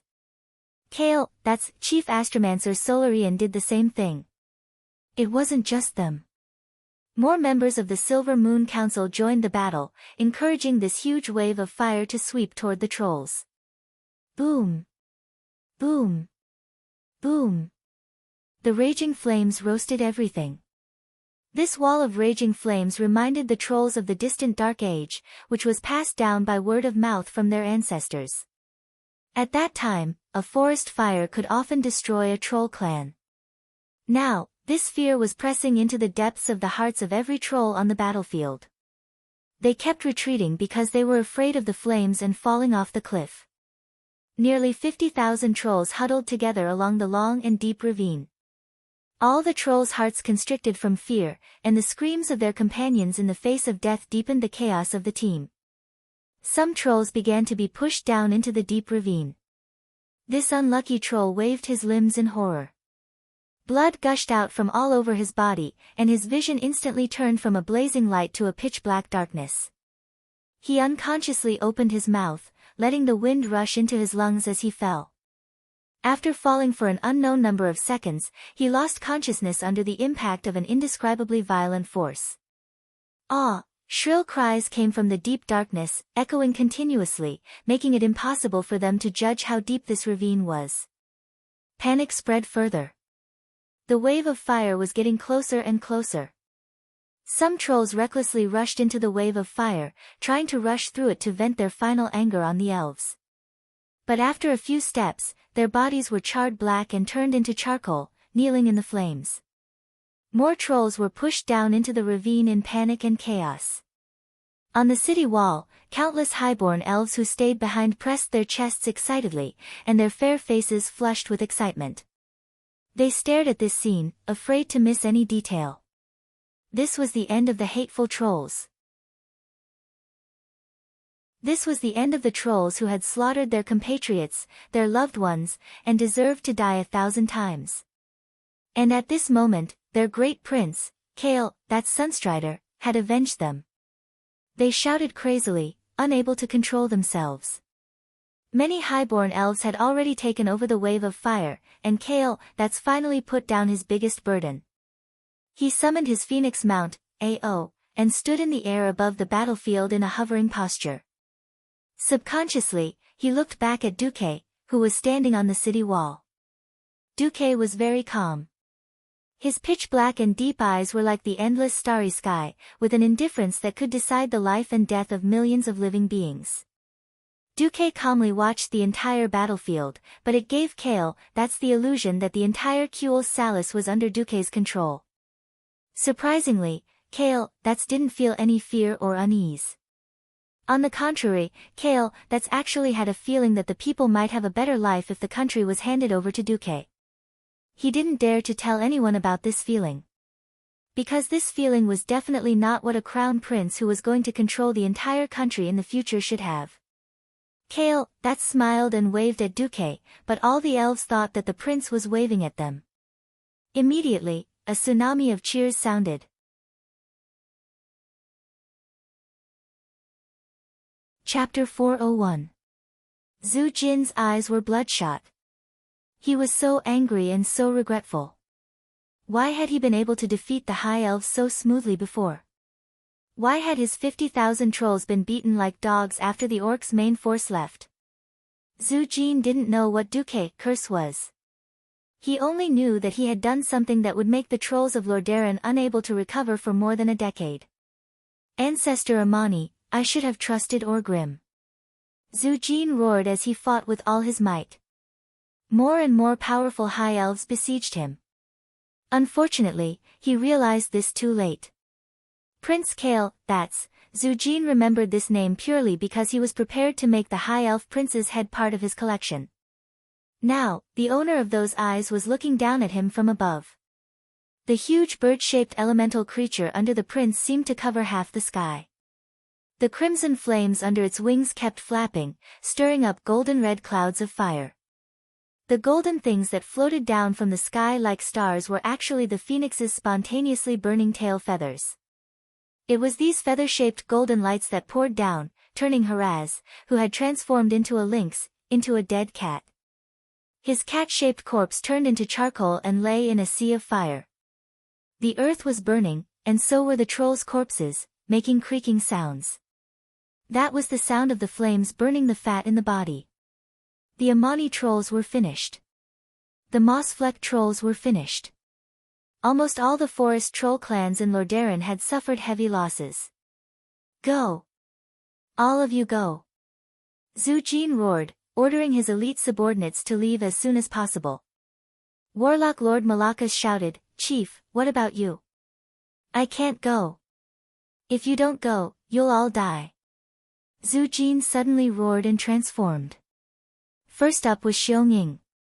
He summoned a dozen or so giant tornadoes that were dozens of meters tall, and forcefully withstood the flames of the two astromancers. He forced his way through the waves of fire and charged toward the elves' main formation. These weren't ordinary tornadoes. There was a strange turbulent flow of energy in the wind.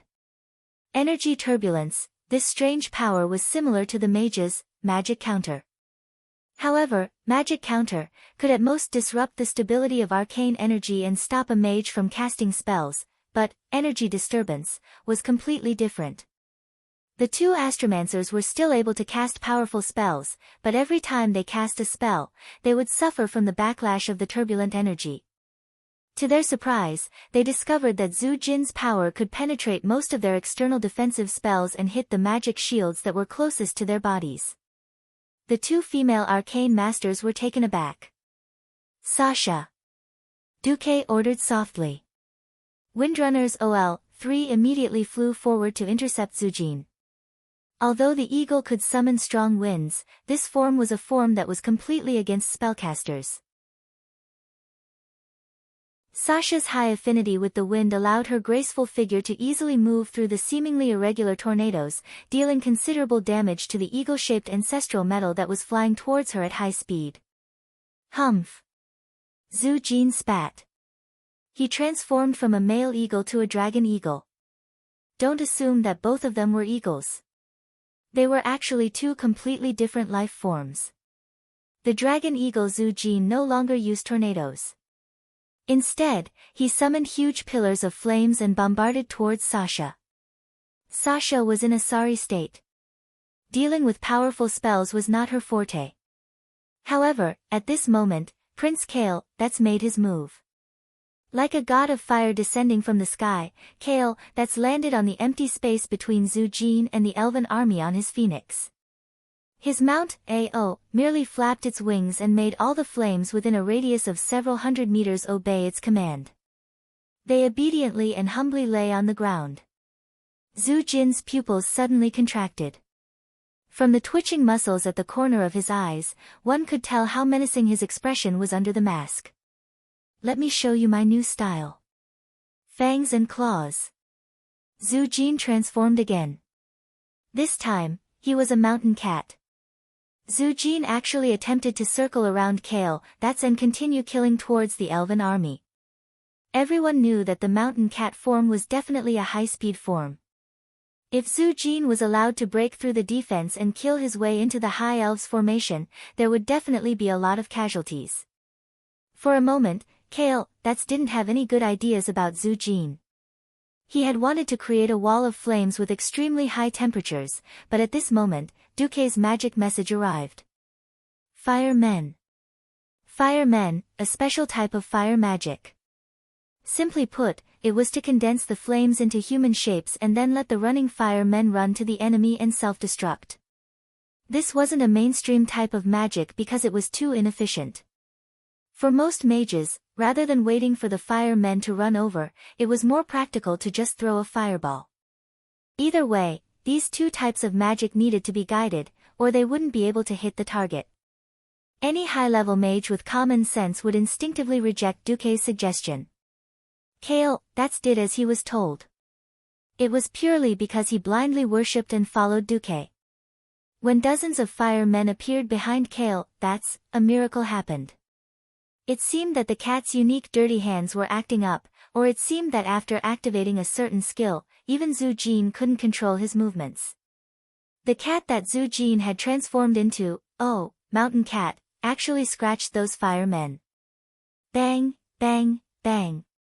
A series of dozens of huge explosions blew Zhu Jin up, and the huge mountain cat flew out.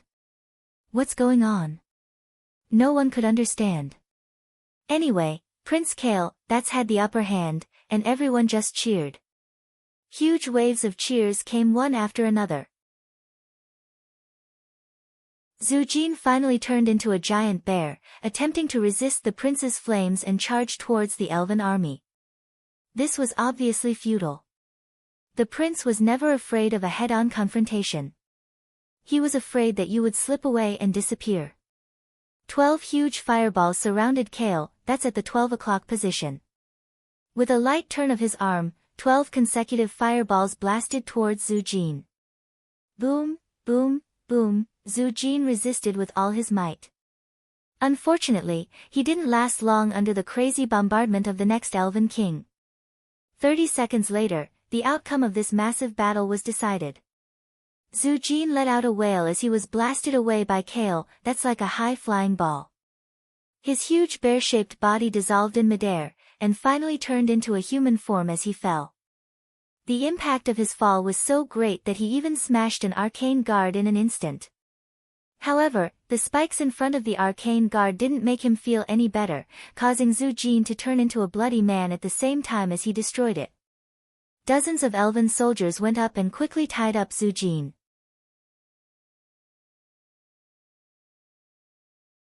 Chapter 402. The sound of Zhu Jin hitting the arcane guards was so loud that the entire ground seemed to let out a cry of pain at that moment. However, this was the last sound of battle on the battlefield. Apart from a few troll powerhouses who had been strengthened by the storm altar and used the power of wind to fly across the huge crack in the ground, 99% of the trolls were left behind. In the huge crack, the groans of the trolls could still be heard. It was conceivable that there wouldn't be too many trolls that survived, nor too few. The incomparably strong vitality of the trolls meant that as long as their heads and hearts weren't destroyed, they would be able to heal themselves perfectly. This wasn't important. The trolls in the crack had nowhere to escape. After they climbed out, what awaited them was death. Duque floated down from the top of the city wall with slow fall, landed accurately in front of Kale, and extended his hand to the elven prince. Congratulations, Your Highness Kale, This is a perfect counterattack. Looks like I can save my people a few hundred kilometers, Duque said loudly, his voice so loud that hundreds of people around him could hear him clearly. If the elves had suffered hundreds of casualties in exchange for the destruction of 50,000 trolls before the war with the Horde, the High Elves would definitely have shown Duque what it meant to be high. That kind of arrogant attitude of superiority couldn't be suppressed at all. Now, anyone with a bit of brains knew that this was purely Duque hanging the last fig leaf for the glory of the High Elves. A day ago, the High Elves who had been beaten like dogs were hiding in their main city. Even their last magical defense array had been broken by the Horde. They were like a young girl in thin clothes waiting helplessly in a corner to be ravaged by their enemies. Duque had made a dazzling appearance. The awe-inspiring might of repelling thousands of troops with one flag told the High Elves about the changes in the outside world, and also how terrifying Duque's power was. If not for Duque scaring away the main force of the Horde with the orcs as the core, the elves wouldn't have been able to take revenge on the trolls. If they hadn't resolved the siege as soon as possible, how could the scattered elven soldiers and civilians who were temporarily hiding in various parts of the Long Song Forest escape the ferocious extermination of the trolls? Moreover, after losing 70,000 troops, the elves could no longer straighten their backs. Kale, that was also very straightforward. He bowed to Duque on the spot. No. This is all thanks to your full support, Duque. We were able to cross the gates of hell and return to this world. Duque knew how to conduct himself, and Kale, knew how to conduct himself even better. Naturally, both the host and the guest were happy. Next up was cleaning up the battlefield and sweeping up the scattered giant demons. Aside from sending out a large number of demon spirits, Duque had nothing else to do. The cracks created by the rune stone formation were almost 40 meters deep. This was a terrifying height for mortals. Most of the trolls who were forced to fall by the flames fell to their deaths.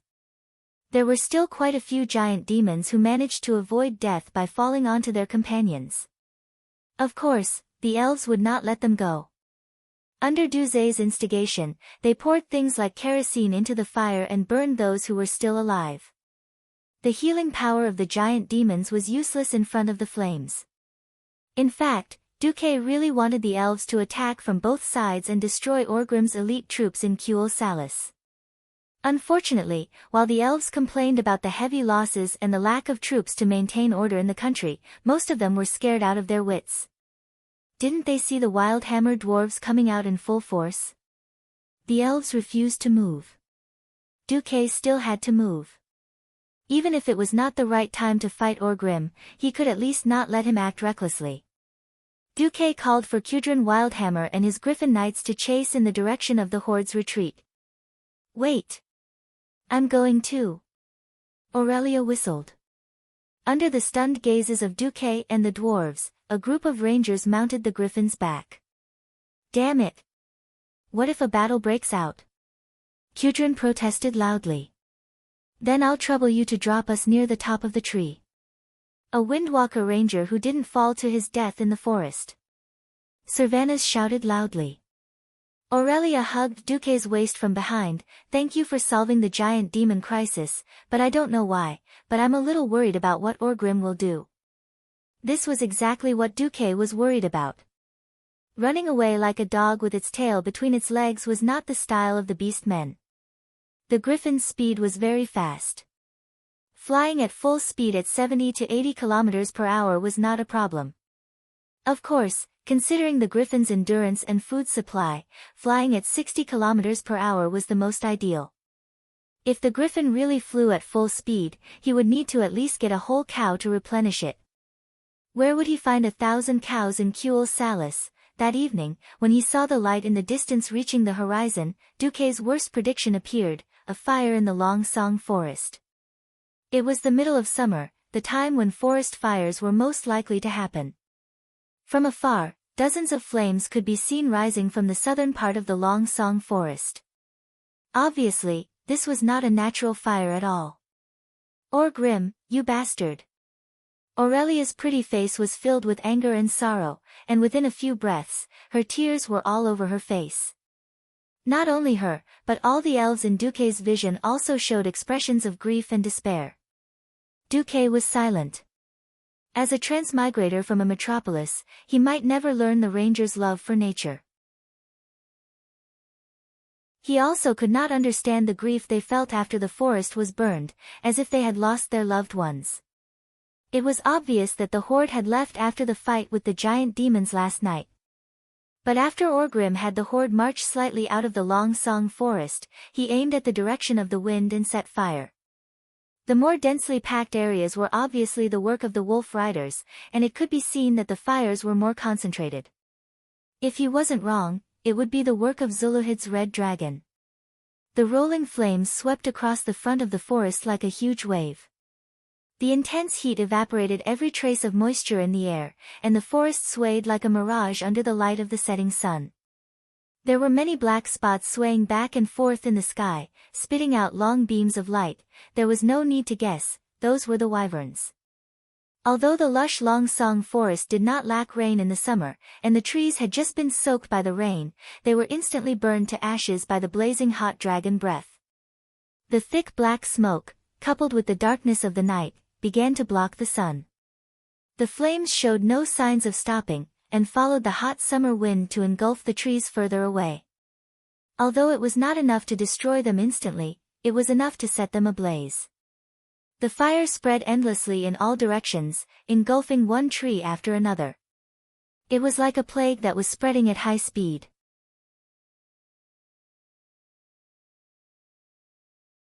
Chapter 403. Almost all the griffins let out sharp screeches when the heat wave from the fire hit them head-on. Even though they were the strongest in the sky, griffins were still instinctively afraid of fire. No, it should be said that this was the instinct of most creatures. Fly to the west. The leader of the wild hammer dwarves, Kudrin, quickly made a hand signal. Only about half of the griffin knights reacted and flew sideways with Kudrin. A considerable number of griffins had to hover or fly back to find a way out. When Duque flew to the west where the air was slightly fresher, he pulled the reins of the griffins and let them hover gently, giving him and Aurelia enough time and space to watch the terrible disaster in front of them. It was different from when Duque burned down the elven forest. At that time, the elven forest was completely occupied by the enemy. And humans did not have as many thoughts as the elves. But now it was different. When Duque squinted his eyes to reduce the strong light entering his eyes, Aurelia unconsciously tightened her grip on Duque. It was a strength that was far above that of Duque's. The strength of her arm was so strong that it felt like it could squeeze Duque's internal organs out. "Quick, stop this fire!" She shouted as if she had gone crazy and shook Duque's body forcefully. "Duque, aren't you omnipotent? Hurry up and stop this damn fire." "I can't do anything." Duque really wanted to say that. He was not a druid, nor was he the Virgin Mary, nor was he a savior. He was just a mage who was more good at destruction than creation. But listening to the mournful trembling in Aurelia's voice, Duque only felt that his heart was also broken. The giant dragons were like playing bats, hovering low in the sky in front of them.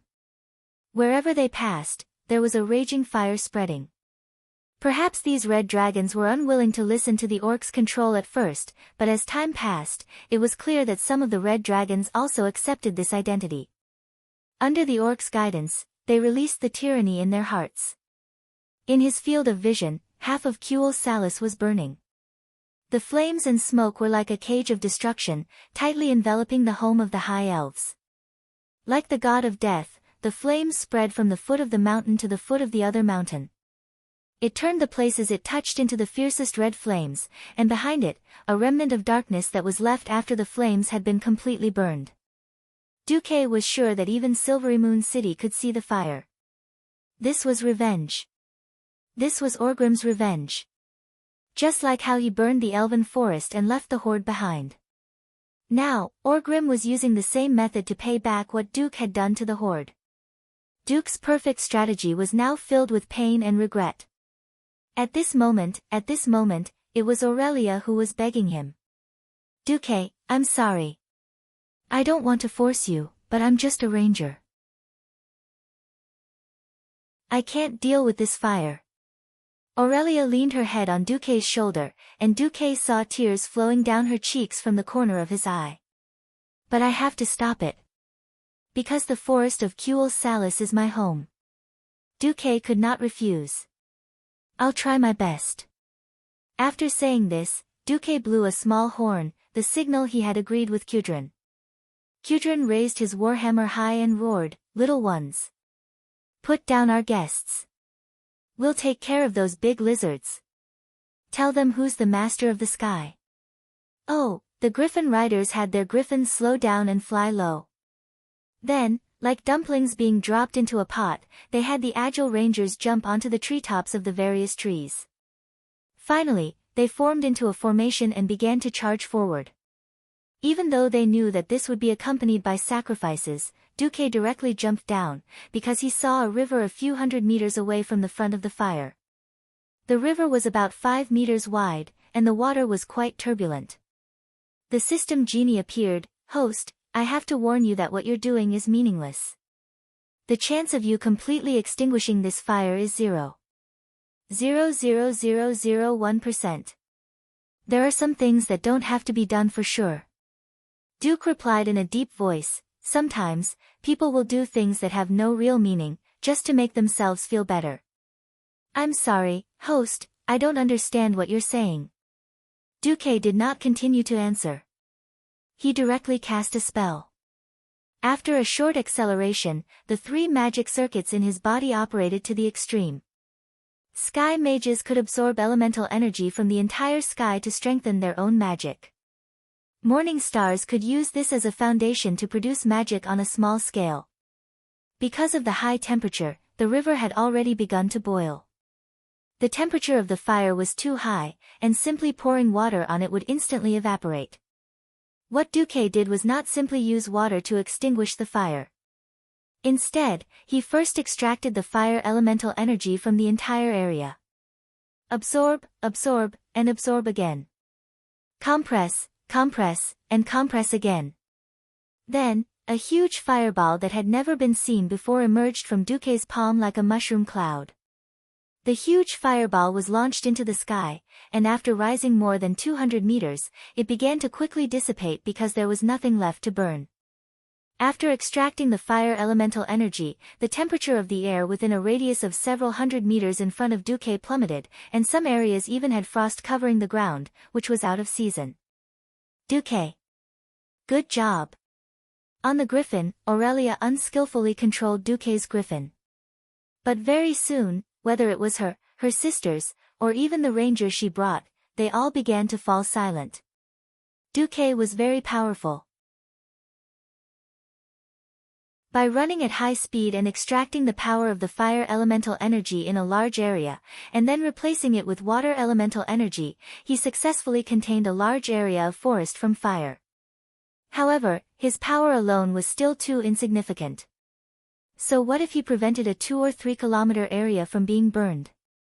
In just a short 10 minutes, the fire had already spread for hundreds of kilometers.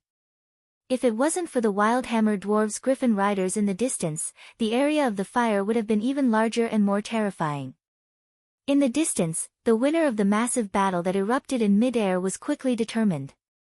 In terms of aerial combat, the griffin, which was only above average, was at an absolute disadvantage against the red dragon, which was the tyrant in the sky. The Wildhammer dwarves used absolute numbers to make up for their lack of individual quality. According to what Duque said, the red dragons would run away on their own after dealing with the orc riders. It was obvious that the tribe had used some kind of threat or method to force the red dragons. Now, even if the riders behind the red dragons died, they would still choose to continue fighting until they received the order to retreat. Kudrin had no choice but to give the order to kill these red dragons as well. After being continuously hit by the storm warhammer, the red dragons finally could not hold on any longer. They howled and fell from mid-air, their bodies covered in wounds. The battle was over.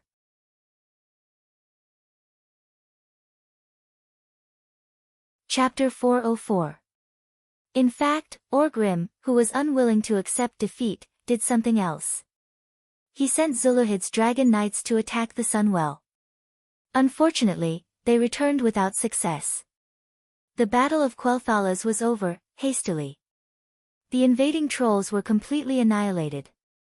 Apart from a few chief-level trolls who managed to escape with the help of the Storm Altar, not even a single egg was left.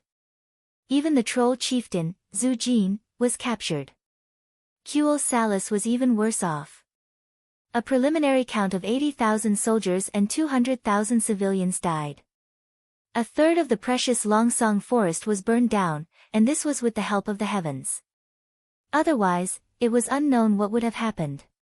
On the Alliance's side, the human army under Duque's command went on an armed march. With the support of the Yao Yao, they did not fight the horde at all. On the other hand, the Wildhammer dwarves had a fierce battle with the Dragonmaw clan's Red Dragon Knights. Kudrin and his mount, Scare, had shocked everyone. The Wildhammer king had killed 9 red dragons by himself. The sentries that Duque had prepared in the north were not put to use either. When they retreated from Quel'Thalas, the orcs split up. This also originated from the Sunwell. We can't even fight our way in. Zuluhid complained to Orgrim. It seemed like his anger was far greater than his guilt at his own incompetence. Even the dragons can't do it. Orgrim narrowed his eyes and listened attentively.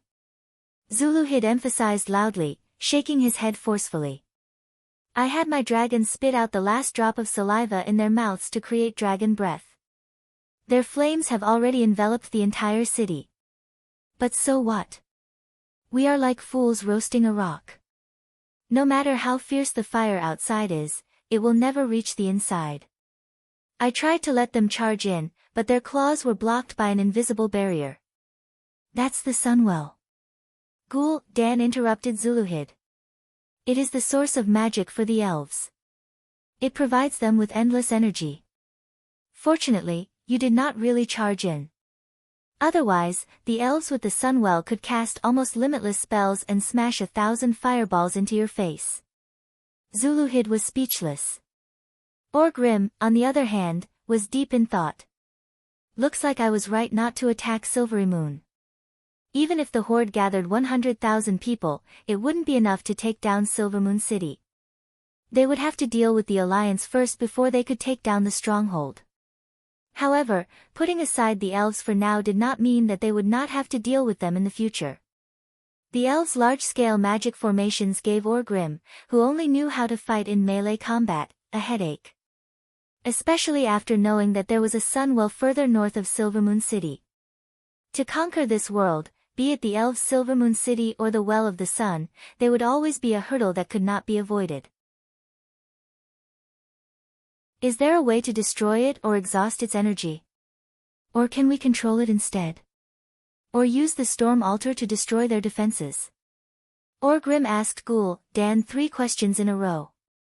A sly smile appeared on Dan's face. I don't know. I'm willing to try, but I don't know what the Sunwell will be like. The Storm Altar was made of runestones unique to the elves, and their energy originated from the Sunwell. I can try to connect to the source of its energy through them and transfer my magic power over to destroy it or control it. But Great Chief, this will take time, a lot of time. If you really succeeded, whether it was destruction or control, Orgrim didn't even need to think to know which one Dan would choose. From the bottom of his heart, Doomhammer did not want Dan to control this power. However, rather than leaving the power of the Sunwell to the elves who could cast mysterious magic beyond the beastman's imagination, it was better to give it to Dan. After all, Dan was a beastman. It was obvious that if they were to retreat, Dan would not have enough time to do all sorts of research. Seeing Orgrim's wavering, Dan decided to add fuel to the fire. He humbly lowered his head. Great Chief, we cannot just leave like this. I actually have another plan for the Storm Altar. It will help the tribe to speed up the pace of conquering. I believe that it will be more beneficial for the tribe if my clan and I stay here for a while. Ghoul Dan used a low voice to tempt Orgrim. Orgrim furrowed his brows. He never trusted this short, ugly, and evil warlock. However, the pressure that the humans and high elves put on the tribe was too great. He had no choice but to use Ghoul Dan. Without the warlock, the tribe's warriors would only be like the trolls, tragically and helplessly falling under the powerful magic. He also had to admit that Ghoul Dan's twin-headed ogres played an important role in the Battle of Kuel Salis. It was these strengthened ogres and Gollum's breakthrough that completely defeated the elves' giant arcane guards. According to the latest news, the humans had created something that could spit fire. There was nothing the valiant Grom Hellscream could do about it. The twin-headed ogre mages were different. They could use ice barrier while charging through the flames. It was not hard to imagine that without their help, the tribe would lose the ability to break through the Alliance's defense line. After thinking about it, Orgrim finally nodded. Do what you must. Still worried, he added to Ghoul Dan, but don't delay for too long. We need to concentrate our forces to quickly take down Lordaeron. After the beastmen entered the world of Azeroth through the dark portal, the humans had gotten through the initial period of discomfort and repeated failures. They had shown great resilience. There were all sorts of new tactics and weapons against the beastmen. If they still used the same method that the Blackhand Great Chief used when they first arrived in this world, it would not take long for the beastmen to go extinct. The humans were improving, and the beastmen had to improve as well. When they reached the northern continent of the Eastern Kingdom, which was also the Lordaeron continent, Orgrim realized that the things he had to do had changed a lot. He began to pay more attention to information. If they had enough information, the tribe wouldn't have foolishly attacked one city after another. They would also not foolishly attack the farthest elven kingdom just to get the trolls as an ally. The 8 countries had only attacked Stormwind City. If they attacked the other cities one by one, how long would that take? Orgrim decided to change the tribe's plan and attack the Lordaeron kingdom directly. I won't delay for too long, Ghoul Dan assured Orgrim. Ghoul Dan assured Orgrim and grinned. If it really doesn't work, I'll make another storm altar to strengthen it and the army will come.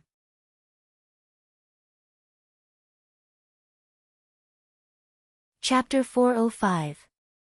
Orgrim took away almost all of the two-headed ogres and Gollum, but he did not see Ghoul Dan and his Storm Predator clan or Gugur's Twilight Hammer clan. After wandering in the mountains for 3 days, Orgrim decided to change the route of the march. He bypassed the northern sentinels and returned to the north of the hinterlands from the original settlement of the Mossy Troll clan. He was prepared to attack Lordaeron through a route that no one in the Alliance could have imagined. Duque should have responded immediately. However, the rapid march over the past few days made Duque's troops quite tired. He could only order a 3-day rest. At this time, the High Elves held a banquet. Yes.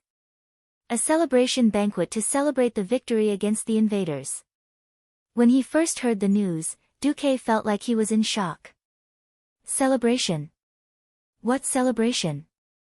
300,000 High Elves died, and almost 1/3 of the High Elves perished.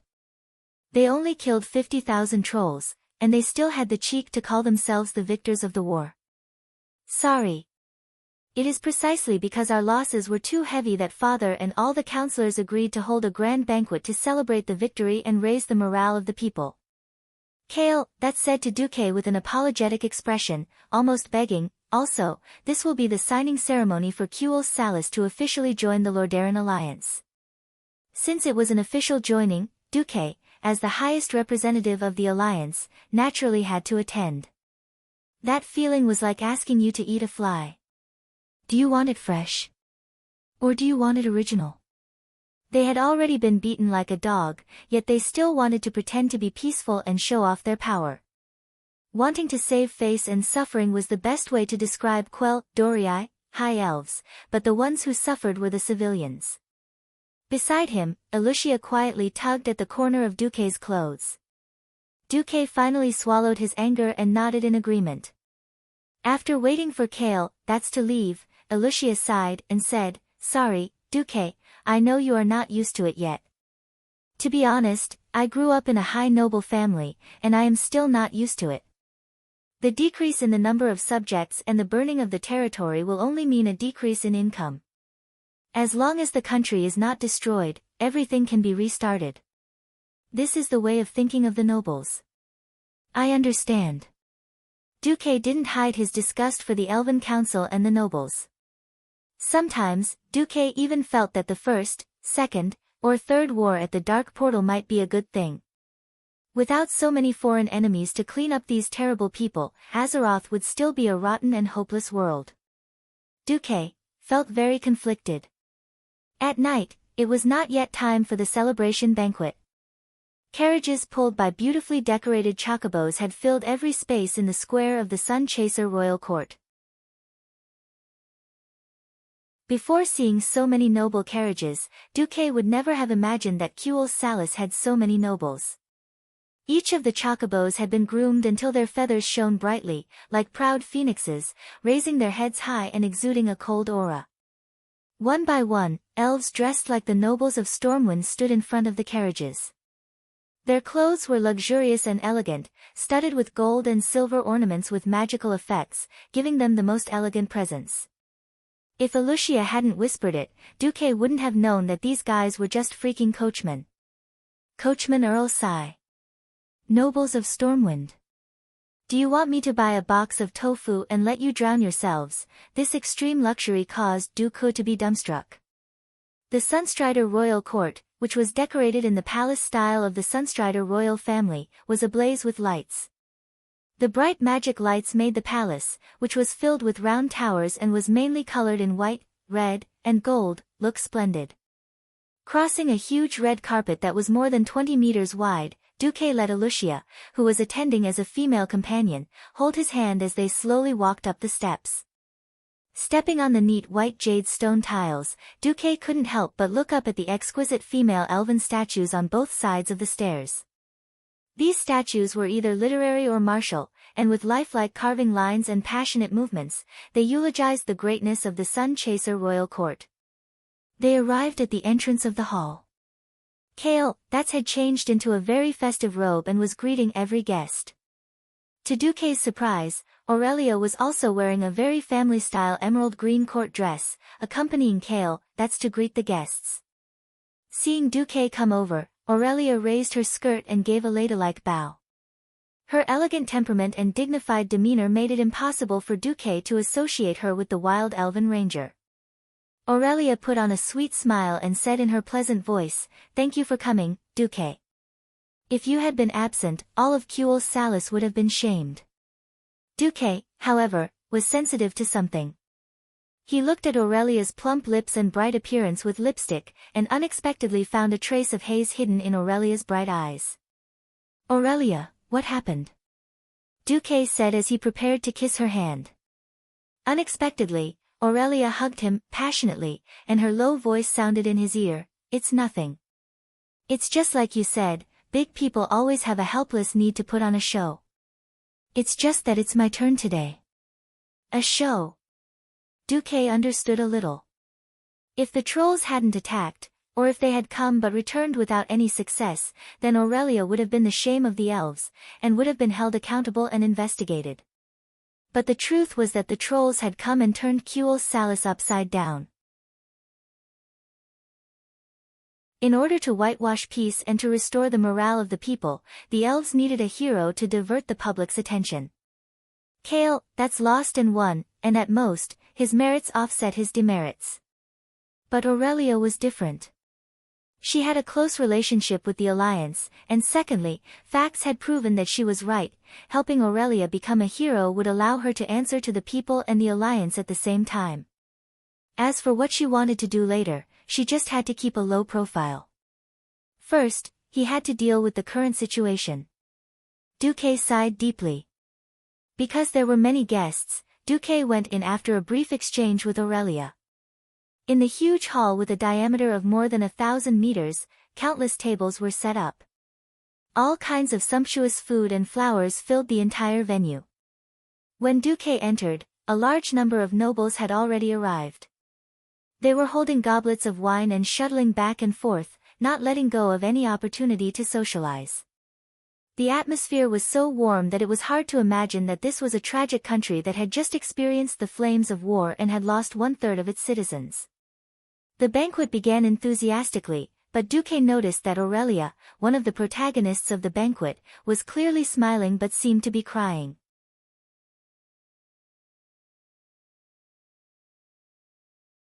Chapter 406. This was a grand celebration banquet, and there were at least 1,000 guests present. However, there were not many people around Duque. Due to the fact that the army had been forced to retreat with a single flag, the local nobles who did not know the truth did not know who was responsible for the elves' ridiculous reversal of victory. Moreover, Duque's background was too great. He was the deputy commander of the alliance, and all of his subordinates were kings. In theory, after Quel Salis joined, the wizards would be provided to Duque. In the end, those who dared to show their faces in front of Duque were at least local lords or counselors. Duque dealt with them with a formal smile. However, Duque could instinctively feel the contempt in their bones. At first, one or two of them could be said to be misunderstandings, but towards the end, even Kale, who was by Duque's side, did not look too good. This was because more than one counselor could not help but use their spiritual force to test Duque. They seemed to want to know how Duque, with his weak strength as a Morning Star wizard, was able to become the deputy commander of the alliance. One had to know that unless the elven wizard Qin Xing was of noble birth and had sufficient seniority, he would not even be able to become a counselor in the Silvermoon Council. Every person who made a move had their claws chopped off by Duque. It was like rock paper scissors. No matter what form of spiritual force you used, Duque could find a way to counter it in less than 1/10 of a second. Only then did they start to look seriously at Duque, who was too young from the perspective of humans and elves. Duque's focus was on Aurelia. With the help of the system elf's voice filter and amplification, Duque could hear what the elves around Aurelia were saying. "Niece Aurelia. I heard that you're going to serve that human lord. Are you going to get a title? Have you decided where your fief is? Sister Aurelia, are you going to marry the deputy commander of the alliance? I'm so jealous of you." After listening for a while, Duque finally understood. This was a group of middle and low-level elven nobles, and they were somewhat related to the Windrunner family. He was different from those high and mighty upper-class nobles who flaunted themselves at their own cost. The nobles with fiefs in the southern part of the Long Song Forest suffered the most this time. The forest, which had not changed for thousands of years, was burned down, and a large number of people were killed. It seemed that the royal family and the parliament members, who had also suffered heavy losses, did not intend to support these poor people. The bitter days ahead were predictable. Quel Salis was also situated in an awkward location. It occupied the northernmost part of the continent, and bordered the continent's most powerful human kingdom, Lordaeron, in the south. There was no room for expansion at all. If they couldn't survive, the hearts of the people would naturally change. They tried their luck and came to Illyria to find out what was going on. Aurelia was embarrassed. In fact, it was only a few days ago that she decided to follow Duque. She didn't know what position she would get after the so-called transfer, and whether she would get a title or not.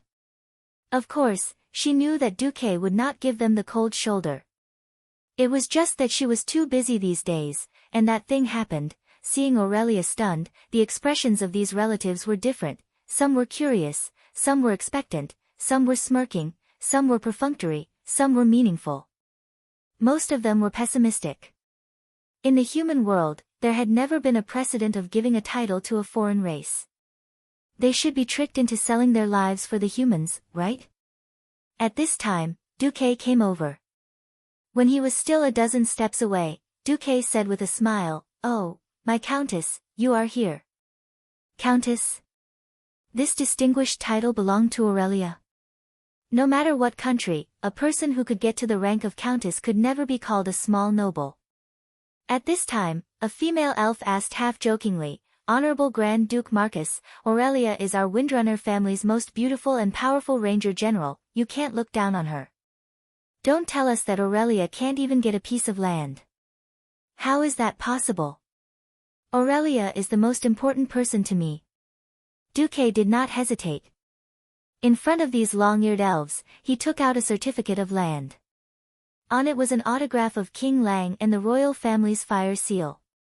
Seeing that Duque's theoretical fief was so huge, all the elves were shocked. "Well, as you wish. By the way, let me tell you, my Countess of East Elven Forest fief is here." Duque gently held Aurelia's hand with his left hand and circled the map with his right. This circle did not scare the elves to death. According to the map, this was already a forest of more than 1,000 square kilometers. How was this a countess' fief? Calling it a duke's fief was too big.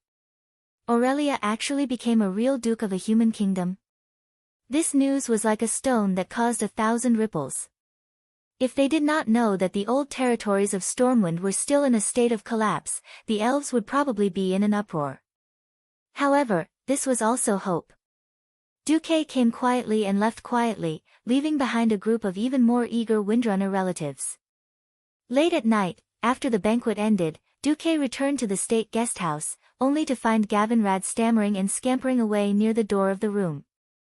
This could only mean one thing: Aurelia was here. The melodious sound of a harp came from the room. The ranger and the harp were the best combination.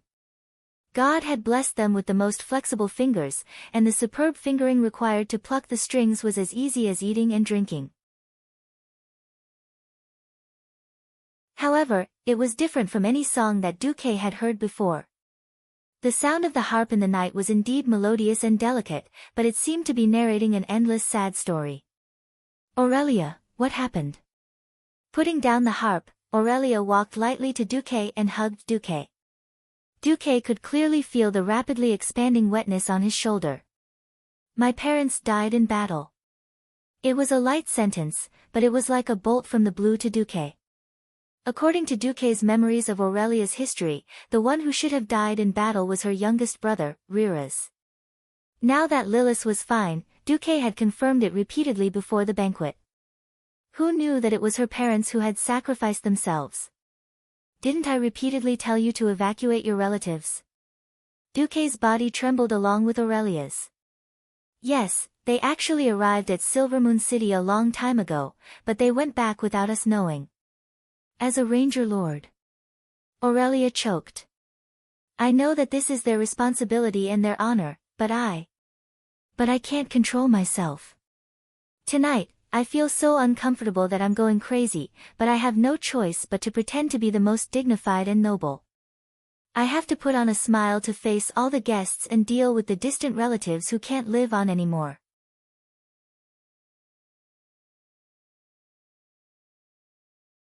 Chapter 407. No wonder. No wonder. No wonder, Duque had heard Aurelia play the harp more than once. Most of the time, he could tell that Aurelia was singing about the beautiful life of the elves in Quell, Thuraz, reminiscing about the peaceful days when they walked in the forest. Most of the time, he could tell that in order to protect this beauty and peace, Aurelia did not hesitate to risk her life.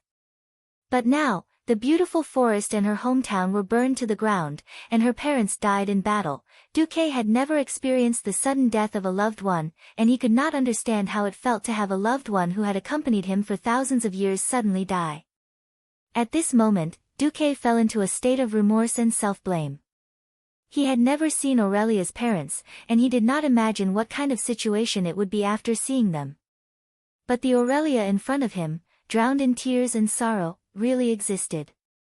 Looking at that beautiful and sad face, Duque's self-blame in his heart grew heavier. If only I had done a few more steps, even if I had to tie them up, to ensure the safety of Aurelia's parents, then it would have been better. If only I had not allowed the tribe to attack Quell Salis, perhaps such a tragedy would not have happened. If only, after coming to this world, especially after becoming the Alliance's deputy commander, Duque had told himself more than once that he was a man of great things. For the future of himself and Azeroth, he could not be soft-hearted. It was with such a mentality that Duque could calmly look at the life and death of tens of thousands of people, or even hundreds of thousands of people. Because in Duque's heart, these people should have died in history. I did not kill these people, but I saved more people who should have died or died tragically. For example, Lang, who should have knelt long ago, or the fourth son of the Windrunner family, who should have been killed by Talon Gorfiend. In the end, Duque was still the young transmigrator. He was also often proud of his achievements. But now, when death really happened to the people around him, Duque found that he still couldn't take it. Duque's mind was in a mess. At this moment, a slender finger pressed against Duque's lips. "I'm sorry, Duque. I've always been too demanding on you. I want you, who carries the future of the world's humans, elves, and dwarves, to accompany me in my madness. I know you can't do it, but I still want you to extinguish the forest fire." Tonight, Aurelia was very weak. In front of Duque, she was no longer the smart and capable ranger general. She was not the Valkyrie on the battlefield. Instead, she was a weak woman who needed comfort. Her bright red lips parted slightly, and Duque unexpectedly kissed her. It was very, very soft to the touch, but it had a kind of inexperienced and clumsy feeling. However, Aurelia still responded positively to Duque. Duque suddenly felt that Aurelia's body was a little cold. He didn't know why, although he knew that he was taking advantage of her. Duque had a feeling that if he let go, he would regret it for the rest of his life. Slowly, Duque's hands began to explore. At this moment, Aurelia, whose vital part was touched, suddenly tensed up. Then, her eyes gradually brightened, and brightened again. It was a look of temporarily forgetting the pain and confusion in her eyes. She pursed her lips tightly, and then, a little abruptly, she smiled. "Damn it, I'm really not like myself now." Although she was still crying, a sincere smile appeared on her face. "My name is Aurelia Windrunner, the head of the Windrunner family. The heroine of the Troll War. If I cry like a weak person for comfort, and then some bad guy takes advantage of me, then I'm too weak. Duque, don't you always call me the Great Demon King in secret?" Duque shook his head decisively, refusing to admit it. "Then I'll give Duque Hero a chance to challenge the Great Demon King. Remember, the chance to challenge the Great Demon King doesn't come every day. If you fail this time, you'll have to wait 1,000 years for the next chance." Pfft, 1,000 years. The future Azeroth was a dangerous world that could be destroyed 100 times a year. 1,000 years, Duque decided to do it. Seeing Duque's fighting spirit, Aurelia had a crying and laughing expression. "Look at your small body, I don't need to bully you in close combat. I won't attack you, and I won't leave this room. As long as you catch me, the Great Demon King will be at your mercy." It's settled then. The battle began. At first, Aurelia was still thinking if she should go easy on him. In the end, she realized that she was thinking too much. If she couldn't attack the sorcerer's body, Duque had 10,000 ways to deal with her. The shameless Duque instantly froze the entire room. The ice kept increasing in size, quickly reducing the space in the room. Aurelia gave up after dodging a few times. She put her hands on her waist, looking like she was going to fight Duque head-on. As the most charming woman among the Windrunner sisters, her figure was also the most voluptuous. The high jewel peaks on her chest perfectly displayed the beauty of the large arcs and the violence of the mass.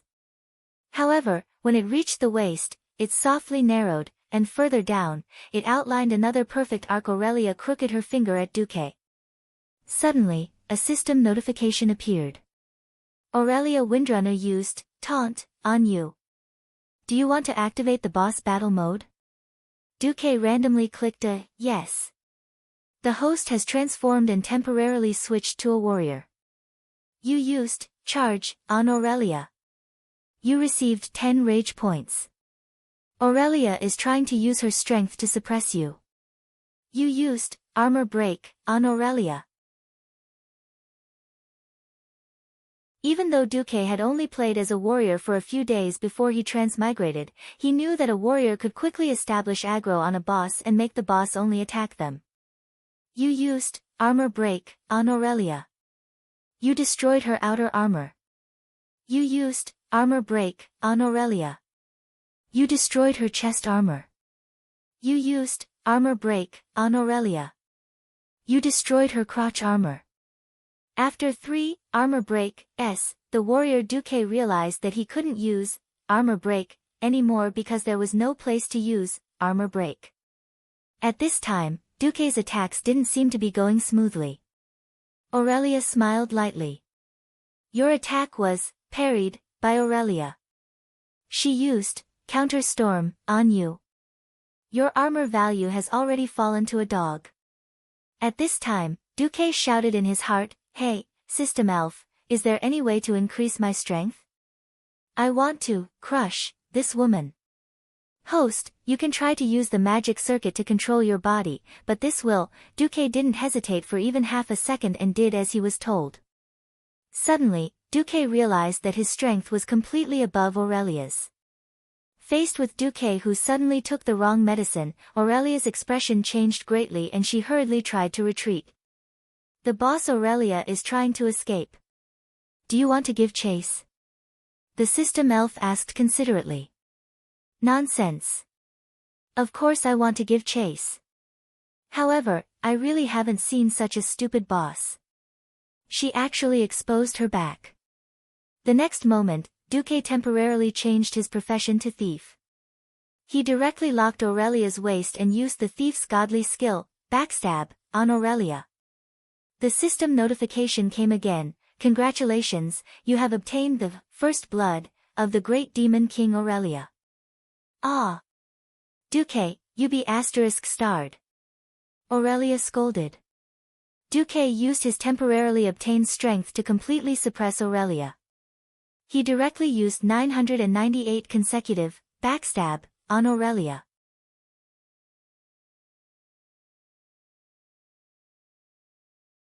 Chapter 408. This was a touching battle between the hero and the Demon King. At the end of the battle, the great Demon King cried.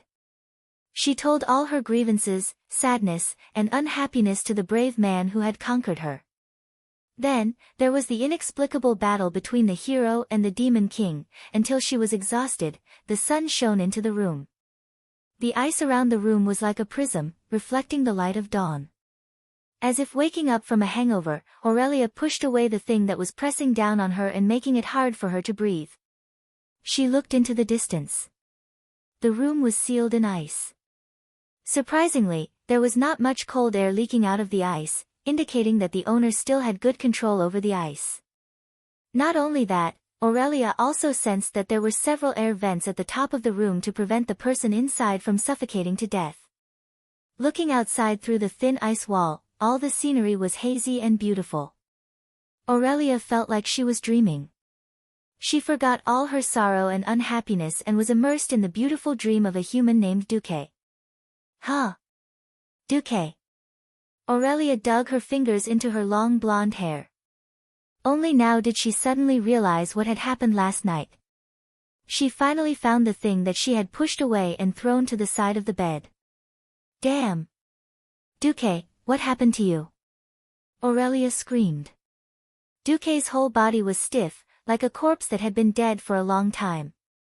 Only his shifty eyes, which were rolling around bitterly, could see that he was still alive. Aurelia suddenly found that there were a few lines of words written with arcane energy in the air. It was written in the common language. Last night, I went overboard. In order to gain power, I used the magic circuit to strengthen my body. Now my whole body hurts. Pfft. Aurelia burst out laughing. She even forgot to cover her beautiful body and let the hydral peaks tremble. Duque was so excited that his eyes were wide open.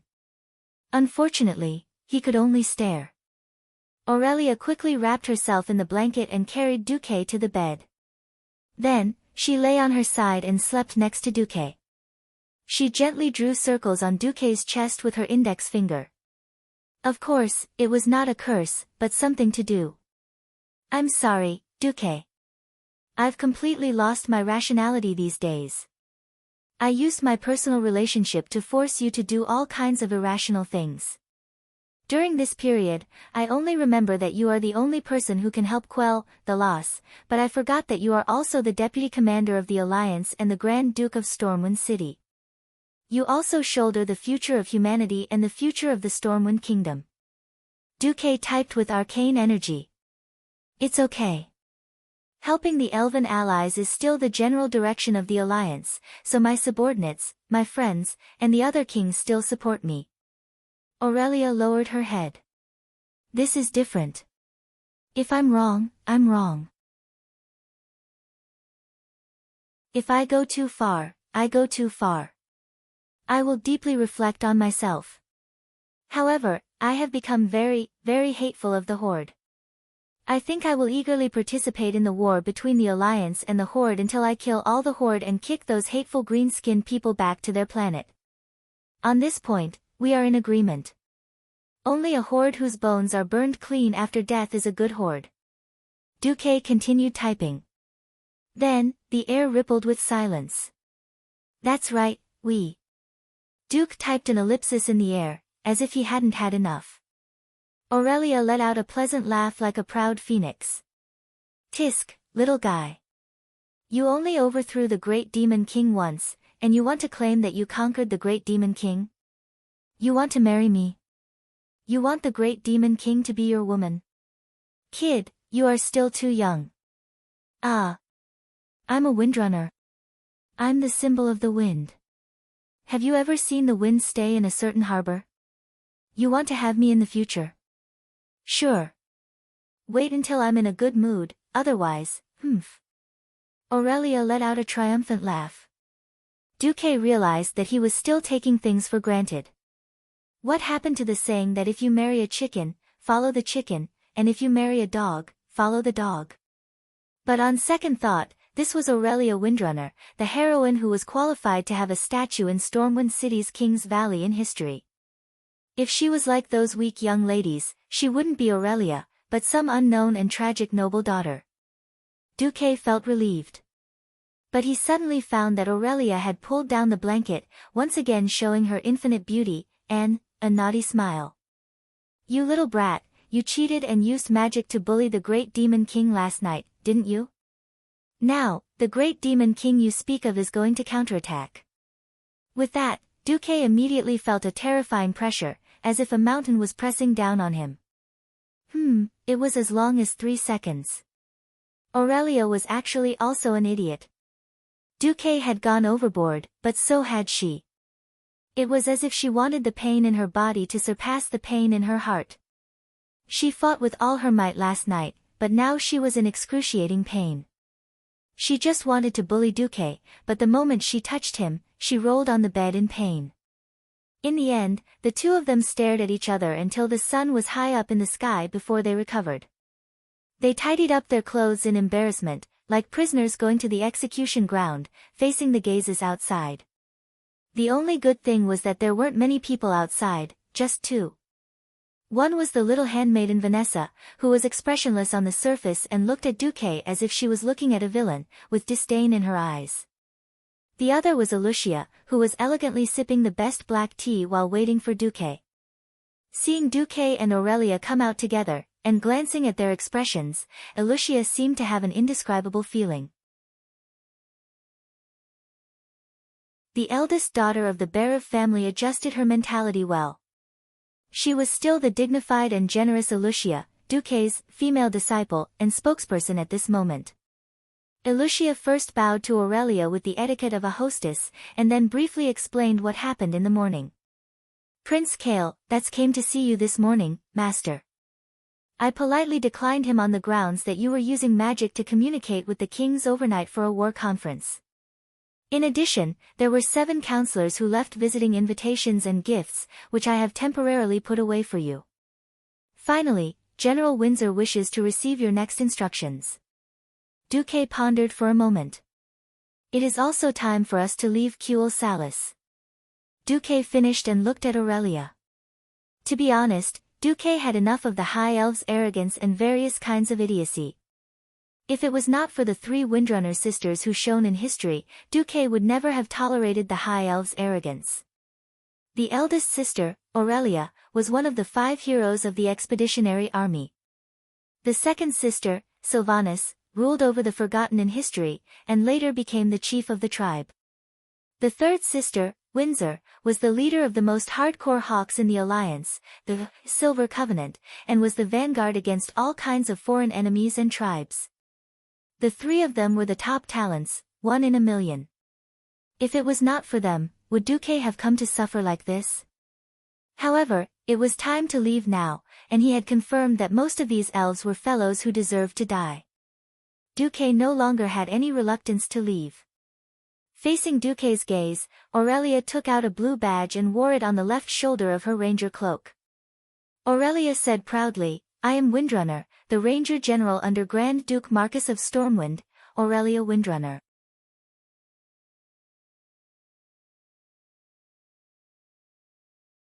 Chapter 409. The intensity of the war at the Dark Portal in the past 2 years was unprecedented. Although the commanders could see the decline of the Horde, on several battlefields, the alliance that was on the defensive seemed to be in danger. The bronze-bearded dwarves of the southernmost Iron Furnace Fort, Kilrog Deadeye of the Bloodring clan had changed his strategy. He began to use iron from the iron mines to forge armors for the unworthy laborers in the eyes of the tribe. He completely armed them and used the method of exchanging lives for the bronze-bearded dwarves. In the southeast of Lordaeron, the earthy highlands had almost completely fallen. The Torrent Castle looked like it could fall at any time. The Horde transferred a large number of new warriors and laborers through the Dark Portal. Rend Blackhand was smart for once. He gave up on attacking the Torrent Castle and let the laborers dig into the mountain. The Torrent Castle was located on the largest hill of the earthy highlands. Except for a few places, most of the mountain roads to the Torrent Castle were more than 45 degrees. It was easy to defend and hard to attack. But digging into the mountain hit the Torrent Castle's weak spot. Without the support of the earth, the ground outside the Torrent Castle began to collapse. The sinking ground spread in all directions, and the houses overturned. A large amount of debris poured down to the foot of the mountain. The only good thing was that the Torrent Castle was the capital of the Arathar Empire. Its defense was the best in the entire continent, and even in the world. From inside to outside, there were a total of 5 walls. Even if the outermost wall collapsed, there were still 4 walls. At this rate, the Torrent Castle could still hold on for about half a year. Located between the earthy highlands and the Hillsbrad Hills, the Horde's offensive was very fierce. Regardless of the quality of the soldiers, the Horde had brought more than 200,000 people. Under the continuous attacks of all kinds of newly built thick and hard siege weapons, General Abendis of Lordaeron could not hold on. Now, it was the allied forces of Lordaeron, Stormwind, and Alterac who were guarding the Torrent Castle. Further north, near the holy city of Stratholme, Duque was at the northern watchtower. Now, the northern fortress was facing an unknown number of Horde. Duque was not sure if Orgrim's main force was in front of him. But Duque could not do anything about it. This was because the Horde's army was in Zul, Moshar, which had always been the territory of the Mossflayer trolls. No one knew how Orgrim managed to convince the remaining Mossflayer trolls to join the Horde. In any case, there were trolls, ogres, Gorin, who was known as the Great Ogre, and a large number of Red Dragon Knights. A large number of elite troops of the tribe were there. Even if Duque launched a tentative attack, he would still suffer heavy losses. Duke told Kudrin to do a reconnaissance flight, but it turned into a large-scale aerial battle that caused the sky to dim and the earth to dim. The Alliance had lost close to 300 griffins. Of course, the Horde wasn't doing too well either. More than 100 red dragons had been killed. Just like that, on almost all fronts, the Alliance was forced into a passive defensive position. Every day, human lives were disappearing with the momentum of a broken dam. The distress letters from the front line flew to the 2 Alliance commanders like snowflakes.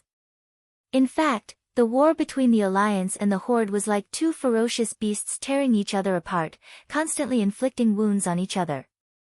Now, it was not a matter of who could deal the fatal blow to the other, but who could last longer. The last one standing in the duel ring would be the winner.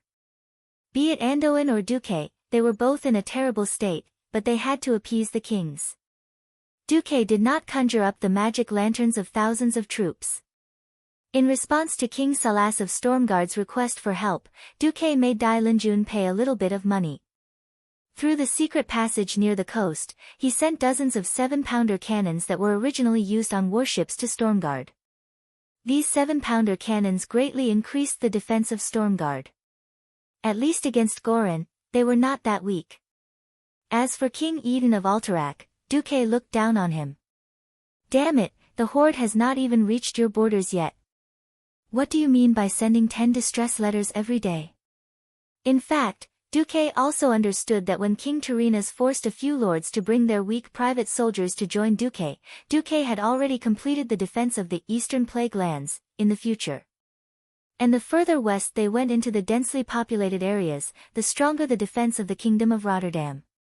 Unless Orgrim and his 50,000 men could really overcome all the obstacles, it would only be a joke for them to fight their way through the entire eastern and western plague lands and cross thousands of kilometers to reach the Kingdom of Rotterdam, which was located in the center of the Tirisful forest.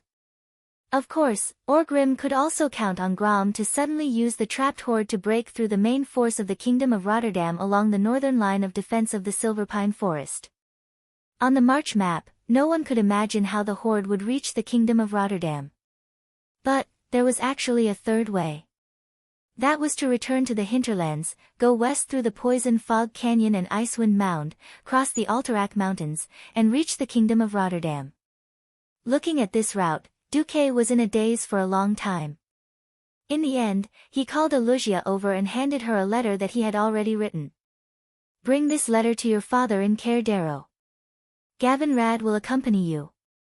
Remember, you are now the adjutant of the Alliance's deputy commander.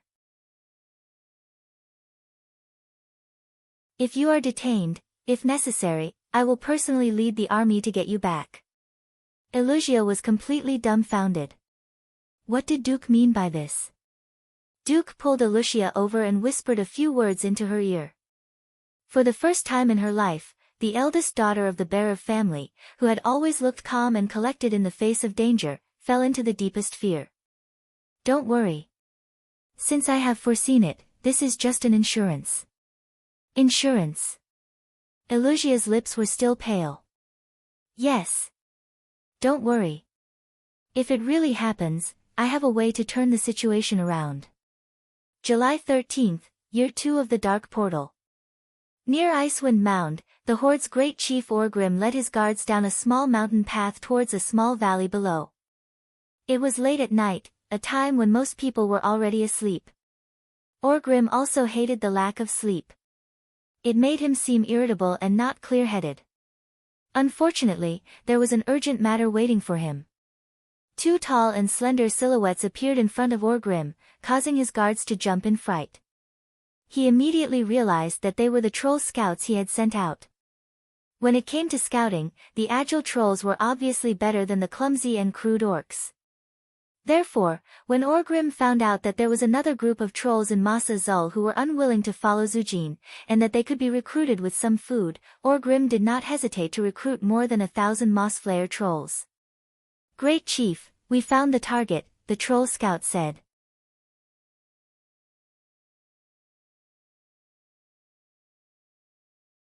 Chapter 410. It was a valley. To be more precise, it was not a valley. It was more like a small pit. It was about 6 meters wide and 5 meters deep. It was surrounded by cliffs and rocks, forming a perfect shelter. That was probably the reason why they chose to meet here. Orgrim and his two most trusted and powerful guards were hiding at the edge of the pit. His troll subordinates scattered a lot of leaves and smelly things on him. As much as the great chieftain disliked these things, he and his guards put up with it. Not long after, he heard a sound. Following the direction of the sound, Orgrim saw a creature the size of an orc laborer clumsily moving towards the bottom of the valley. Orgrim gripped the Doomhammer in his hand tightly as he stared at the newcomer cautiously. The creature leaned against the cliff and panted heavily. Then it stood up and looked around. "Hey!" The cloaked figure called out softly. "I'm here," Orgrim replied. He stretched his body and crawled out from the pile of leaves to the empty area at the bottom of the valley. The mysterious figure stood up straight. When he got closer to the chief, his breathing quickened. Orgrim also noticed that there was a short axe hanging on the man's waist. It was a completely different item compared to the troll's junk. It was well made and had no signs of wear. It was obvious that the man had never used it before. Are you Doomhammer?" The man stammered, his body involuntarily shrinking back. "Can you speak the common language?" "I am Orgrim Doomhammer, the leader of the Blackrock clan, the chief of the tribe. I can understand your language." Orgrim used the standard common language to answer. "And are you the one who sent me the secret message?" This was a secret meeting. In theory, no third party would know about it. Unfortunately, this so-called theory was as clear as a lighthouse in the dark to a certain shameless transmigrator. In the hastily built northern fortress, Duque was sitting in the highest room in the highest tower. People in this era did not have the concept of ventilation. Duque only felt comfortable when he was at a high place. Duque lightly tapped the table with his index finger as he felt the cold wind that almost forced its way in through the firing hole. A cold breeze blew past Duque's back. Duque didn't even turn his head to know who it was. "Yo, my dear, how was your harvest today?" Aurelia's face reddened. She pretended to be indifferent and snorted, "Humph. Who's your darling?" Duque face-bombed. He was also puzzled. How could a mature and beautiful domineering woman suddenly change into a tsundere? "But judging from your expression, you must have had a good harvest, right?" "Fortunately, I killed a few twin-headed ogres with my double arrow. Now they've all retreated into the mountain paths." The twin-headed ogre was very difficult to deal with. Not only was its skin thick enough to block ordinary swords, but it also had 2 heads and 3 hearts. Either one of its heads or all 3 hearts were pierced through. Otherwise, the ogre would not die. Duque had seen it with his own eyes. An ogre whose chest had been pierced by 2 crossbow bolts struggled to use a large wooden stick to break the crossbow bolts that were as thick as a human's arm. It got up and charged towards the humans for hundreds of meters before it was surrounded by a large group of soldiers with steel pikes. It was stabbed dozens of times before it died. Only someone like Aurelia, who had stepped into the realm of heroes, could deal with the twin-headed ogre easily. "Good job, kill more of them. It'll be much easier for us in the future." "Humph. It's your fault for not letting us in." Duque laughed. "I'm just afraid that you guys will kill them all too quickly. Then I won't be able to ask Tarinas for more troops." Duque's way of doing things was a bit like raising bandits to protect himself. It was because of the threat of the horde that Duque and Tarinas were able to force the lords of the eastern part of Lordaeron to pay up. These bastards knew that the Silverpine Forest was under threat, but they were still slacking off. They didn't want to pay up, but they didn't want to. Now that the tribe was almost at their doorstep, these people panicked and hurriedly conscripted soldiers and paid up. Duque had all the manpower and money he wanted. Unfortunately, these lords were too late in mobilizing. They had gathered more than 40,000 people, but Duke found that only 1,000 of them were professional soldiers, less than 5,000 were militia who had received basic military training, and the remaining 30,000 were all farmers who had just washed their feet in the fields. The only good thing was that Lordaeron was so damn rich that they gave them 50,000 sets of armor and swords without any hesitation. These days, Duque had sent almost all of his subordinates who knew how to train soldiers to train these farmers. Aurelia didn't care either. She, her sisters, and more than 500 elven rangers slaughtered Zumashar's tribe every day. They only retreated when the horde sent out their wyverns. Hearing Duque say that he was afraid that they would wipe out the entire tribe, Aurelia couldn't take it anymore. "Hey, aren't there more than 50,000 horde's main force inside?" Orgrim ran away long ago. There's nothing inside except for less than 3,000 elites. Huh? Aurelia exclaimed, and then her expression turned serious. Then why don't you go after the horde? It's not that I don't want to go, but I don't want to. Duque took out a very official letter. Aurelia glanced at it. Your Majesty, Eden thinks that Alterac is not threatened by the Horde's army and refuses to let the Alliance in. The main force of the Horde is in Alterac. The female ranger was instantly agitated. What the hell? Why won't Eden let us in? Is he an idiot? Is he as arrogant as those damned Silver Moon counselors? How can a small mountain kingdom be so arrogant? Duque didn't say anything. He just opened a few magic images for Aurelia. When Illyria saw this, she immediately covered her mouth and cried out, "How tragic, yes, very tragic." These images showed the tragic situation in various parts of Lordaeron. The desolate land was dead silent. The land was an intoxicating green, but there were no signs of birds or beasts. On the image was a huge human town. Now, a large number of scavengers were gathering. Vultures, crows, wild dogs, maggots, there wasn't a single intact wall in the huge town, let alone a roof. The corpses of Alliance warriors were nailed to the walls with crude spears. Judging from their armor, they had all died in a fierce battle. But their corpses were desecrated. It was obvious that the Horde beast men had nailed them after they died.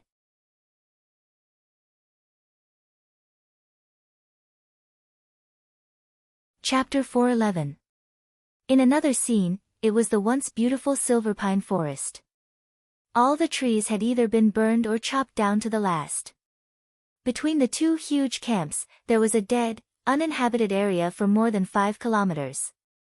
The earth was completely scorched, and so were the corpses. There were rarely any corpses on the battlefield that weren't black. The fire burned almost everything. Any corpses that weren't collected on the same day would be burnt in the battle the next day. Almost everything was burned by the fire. Any corpses that weren't collected on the same day would be burnt in the battle the next day. Aurelia couldn't take it anymore. You're just going to leave your compatriots' corpses in the wilderness?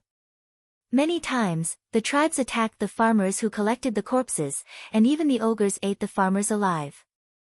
Aurelia was disgusted. Apart from the Dalajan and Alterac, almost all the countries in the Alliance have been affected by the war. Every country has suffered great losses. Because of the conscription, a lot of land is unfarmed. It's not hard to imagine that the coming winter will be terrible. The elf's long eyebrows drooped. Then, what happened to our people? Duque was satisfied that the beautiful elf used the word our. He waved his hand. Come here. Let's talk. I'm warning you, you're not allowed to freeze the road, Illyria added with a lingering fear. Duque was a little embarrassed. As long as you don't run away. Ever since that night in the state guest house, Aurelia seemed to have a shadow in her heart.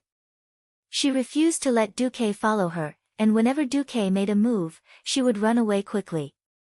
Promise me first. Aurelia emphasized. Okay, I won't force you.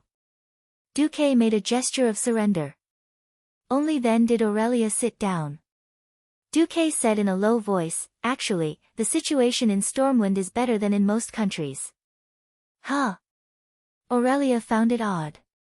Duque pointed at the map and said, the Hillsbrad Hills are one of the few areas that have not been affected by the war.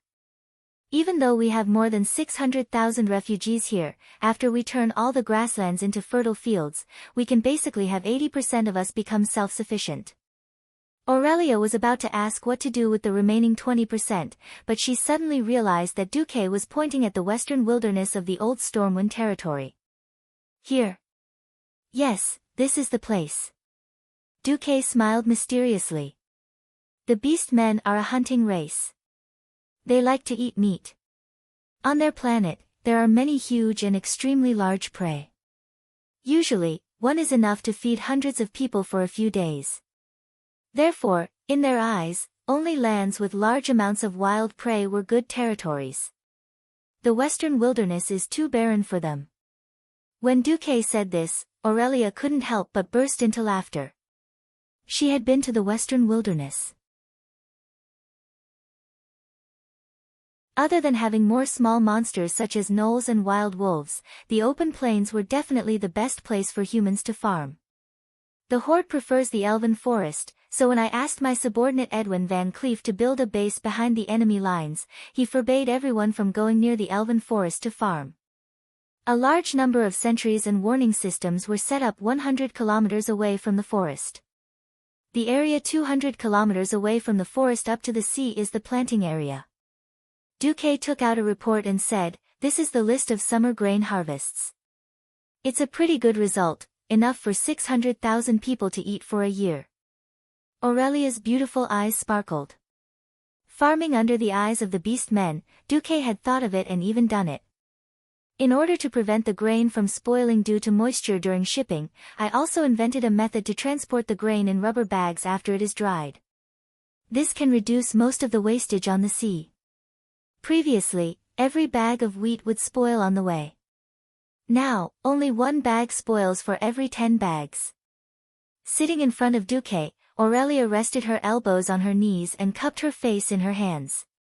She stared at Duque and said, "I really don't know where you get so many ideas from."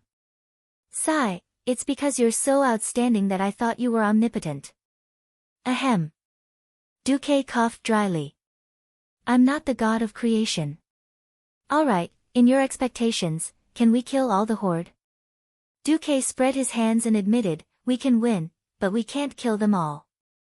I've calculated that even if you kill every orc in the world of Azeroth, there are at least 2 million tribes on the planet called Draenor opposite the Dark Portal." Aurelia's expression was a little gloomy. "However, I will let the flag of the Alliance be planted in every corner of Azeroth as much as possible." At this time, a slim figure appeared at the top of the stairs. Aurelia frowned and said, "Servanas, how many times have I told you that our identities are different now? You have to knock on the door to see Duque." "I really want to knock, but what if I miss something good?" Queen Sylvanas had a sly smile on her face. Aurelia blushed and bit her lip gently. "Sister, that's enough." Duque smiled and asked, "Servanas, what's the matter?" "Nothing, I just want to confirm whether our Windrunner family's ranger is your free mercenary, or is he really your vassal?"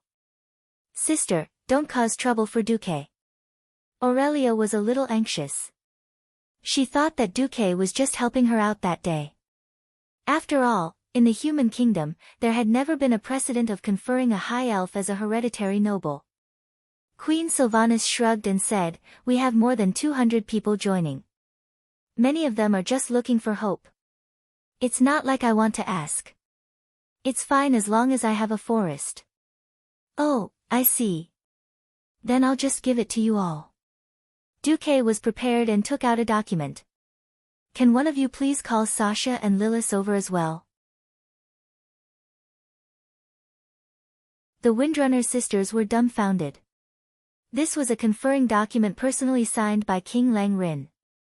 As an almost independent duke, Duque had the power to confer titles below Baron, but viscounts and counts had to be approved by the king.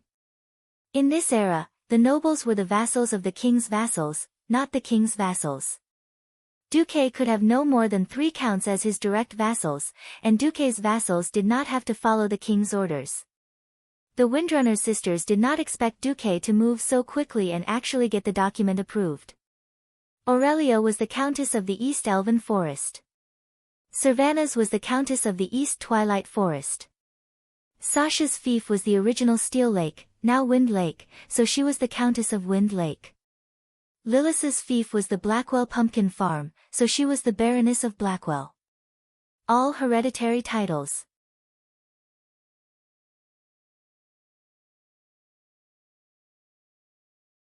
Chapter 412. Wow, it's an official hereditary title. Then I'm a lord now too. Ha ha ha. The third sister, Sasha, was the most excited. She took the document and looked at it carefully again and again. After confirming it, she was so happy that she spun around a few times.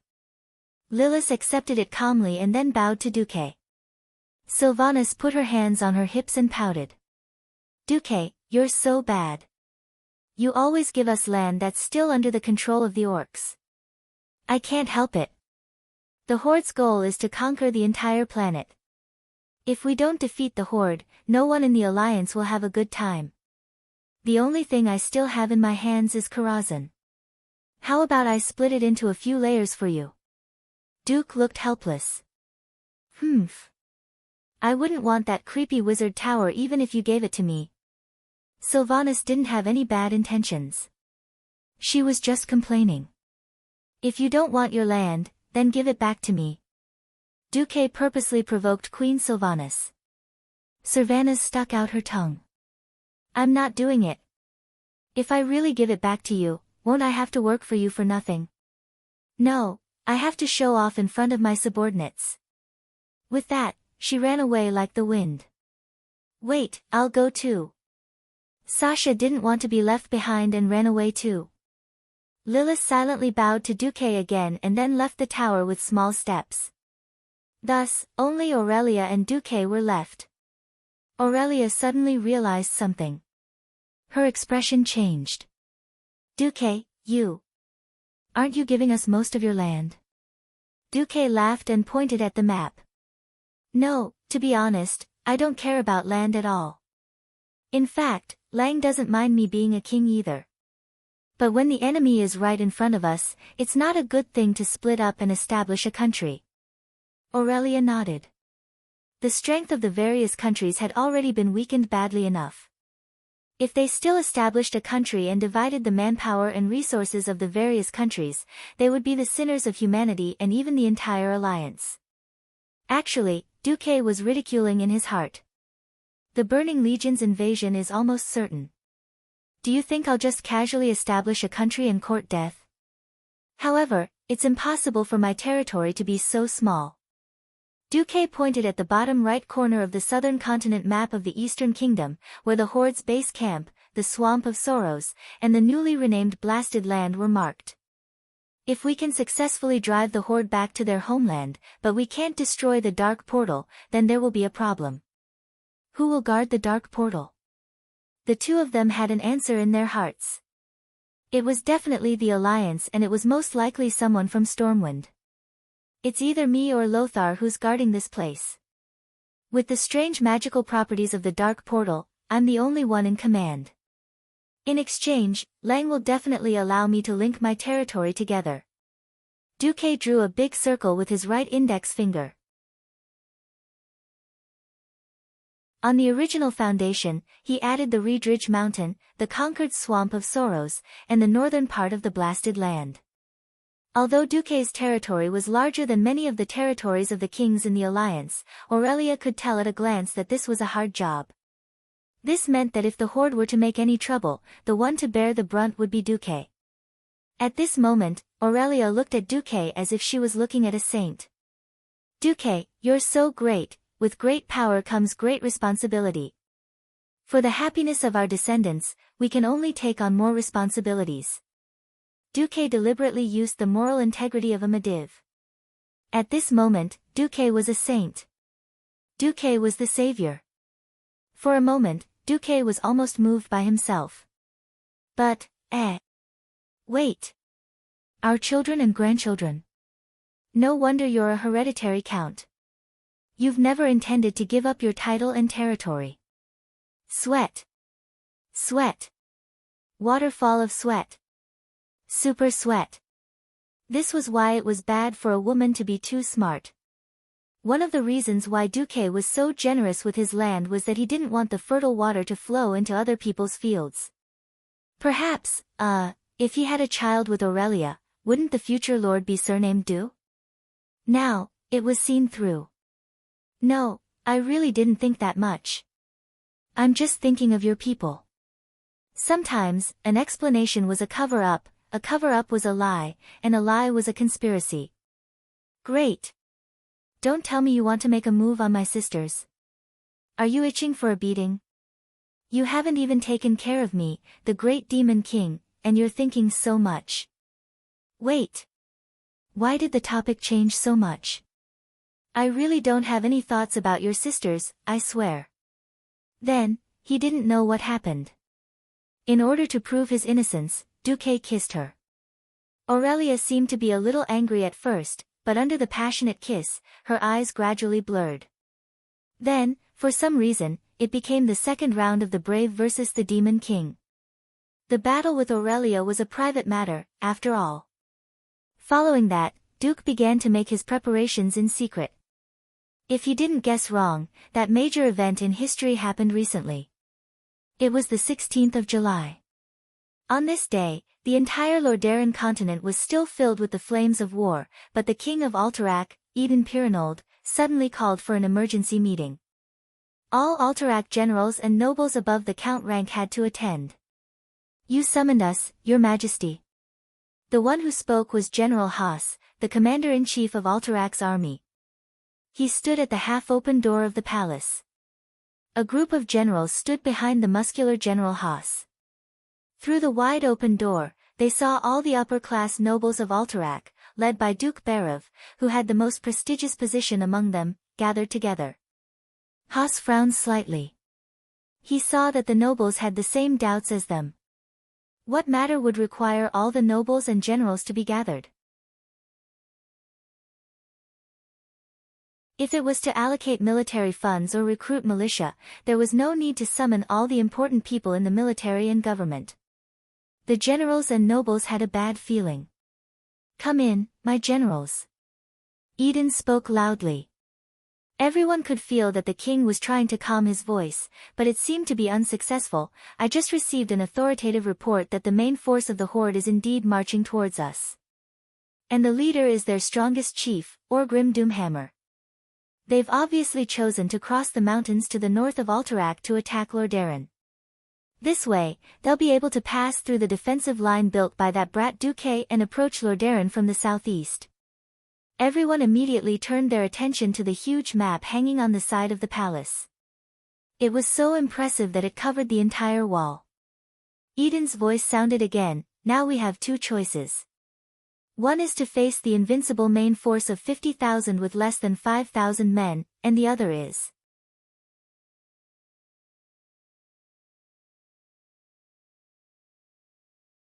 Chapter 4:13. What was the second choice? When the first choice was made, everyone present realized what the so-called second choice was. Almost every noble and every general's face instantly turned as pale as a dead man's, without the slightest hint of blood. Traitor? How could this be? It wasn't that no one had ever been a traitor before. The Bloodsail pirates had done so, but it was later proven that they had been blackmailed. Not only did Deputy Commander Duque prove it, but the Bloodsail fleet had also sent over 100,000 beastmen to the bottom of the sea to wash away their shame. Now, their king was hinting for Alterac to surrender, or even worse, seek refuge with the horde. How could this be? General Haas stood up straight, his heavy breathing causing his thick beard to flutter. We are part of the 9 nations of the Alliance. We have sworn to fight against the evil horde with the other nations. Alliance? What can the Alliance do? King Eden waved his arms anxiously. I've sent 15 urgent letters to Lothar for help. Lothar told me every time that the Alliance's frontline in the Silverpine Forest was unable to transfer more troops, and hoped that Alterac would coordinate with Deputy Commander Marcus. At this point, every general and noble pricked up their ears. All right, I used the most humble tone to ask for help from that brat who doesn't even have hair on his mouth. Guess how he dealt with me? 10,000 Stormwind soldiers and 10,000 Lordaeron soldiers. Damn it. They were still peasants 3 weeks ago, and it would take at least a week for them to reach Alterac. Bastard. The horde's main force is right under our noses. Duke Berev's eyebrows twitched. General Haas seemed to want to defend Duque. Your Majesty, you know that Alterac's mountain roads have always been terrible. From receiving the news to sending reinforcements, Sir Marcus has already done his best. Shut up. Haas. Eden questioned loudly. Detecting the enemy's movements is that brat's responsibility. If he can't do it, then he's neglecting his duty. Where are they now when Alterac needs the alliance? Let me tell you, not here. 7 days. Will they come to collect our corpses in 7 days? Faced with the threat of death, the nobles of Alterac trembled. We can hold our ground with Alterac's terrain. Hold fast. The king sneered. His next move made their fear rise to another level. With a wave of his hand, a frozen orc specimen that had been dead for a long time was pushed in from the side door by the guards on a cart. Eden gave a vivid example of what all the noble beast men looked like. My God! They're as tall as the trolls, but as sturdy as 2 trolls.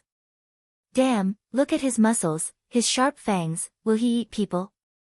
When the 3 guards forcefully brought in a huge war hammer and threw it on the ground, the floor tiles were smashed to pieces. All the nobles' faces were drained of blood. Their eyes bulged as they stared at the cracks spreading on the floor tiles. The king's voice rang out again. Do you see that? My vassals. It takes 3 people to lift their war hammers, but these guys are swinging our shields effortlessly like children's toys. No one could stop them. 7 days. What a joke. 7 days is enough for them to kill us all 3 times over. They've already destroyed Stormwind City, half of Kuel Salis, and swept through the Earthy Highlands. If we don't do something, their next target will be Alterac. A trembling noble asked, the Stormwind soldiers within our borders really can't do anything? When Lang's Stormwind army needed help, Alterac gave them food and even gave them their own land to take refuge. What did Lang do to us? For the sake of the holy light, they actually took root on the land we lent them for refuge. At this point, the nobles' expressions turned ugly. It would have been fine if it was just to save the refugees. As long as they blocked the food supply, they could force the people of Stormwind to become cannon fodder. But now, they saved the refugees, but the refugees seemed to have taken over the land and refused to leave. Opening up land and building a city, making their camp stronger than the Broken Ridge Castle on Alterac Mountain. Wasn't this like saving a bandit, and the owner was chased out? We joined the alliance to obtain the power to protect our kingdom, but now that the horde is right under our noses, where is our precious alliance? They've already abandoned us, don't you understand? He knew that his voice was close to hysteria, and he tried to calm down. It's time for every kingdom to think for themselves. I have to think of Alterac's interests first. Any other king would have done the same. King Aiden's words made sense, and the nobles and generals were speechless for a moment. Alterac was the smallest of the 7 human kingdoms, with less than 10,000 soldiers. After losing a few regiments, Alterac was left with 5,000 soldiers and less than 100,000 citizens. They were no match for the horde's ferocious main force. My generals, my vassals, the situation has changed, Aiden reminded everyone. Aiden reminded everyone, noticing that he was sweating as well. Almost everyone noticed it too. We don't have many choices. For example, Alterac will no longer be a part of the alliance. Believe me, this is pretty much the only option for us. For example, a non-aggression treaty. We will not disturb their advance in the mountains, and they will guarantee that Alterac will remain unscathed. Everyone below was shocked, and a violent uproar quickly spread. Most of the generals seemed to have fallen into disgust, anger, or sorrow, while the nobles looked uncertain. Your Majesty! You're forcing us to become the slaves of those cruel, bloodthirsty beasts who only know how to slaughter cities. Sign a contract with those beasts? Your Majesty, are you sure they won't get hungry and eat us first? Aiden sharply noticed the shift in the vassal's thoughts. I'm glad that the horde's chief, Orgrim Doomhammer, is a wise leader who speaks the common tongue. I've obtained his promise not to attack us in exchange for us not cutting off their advance. Please note that we no longer have a choice. Everyone, please sign this contract to agree to our next actions. Let us Alterac embrace our destiny together. You're tuning in to the Blissful Bookshelf YouTube channel.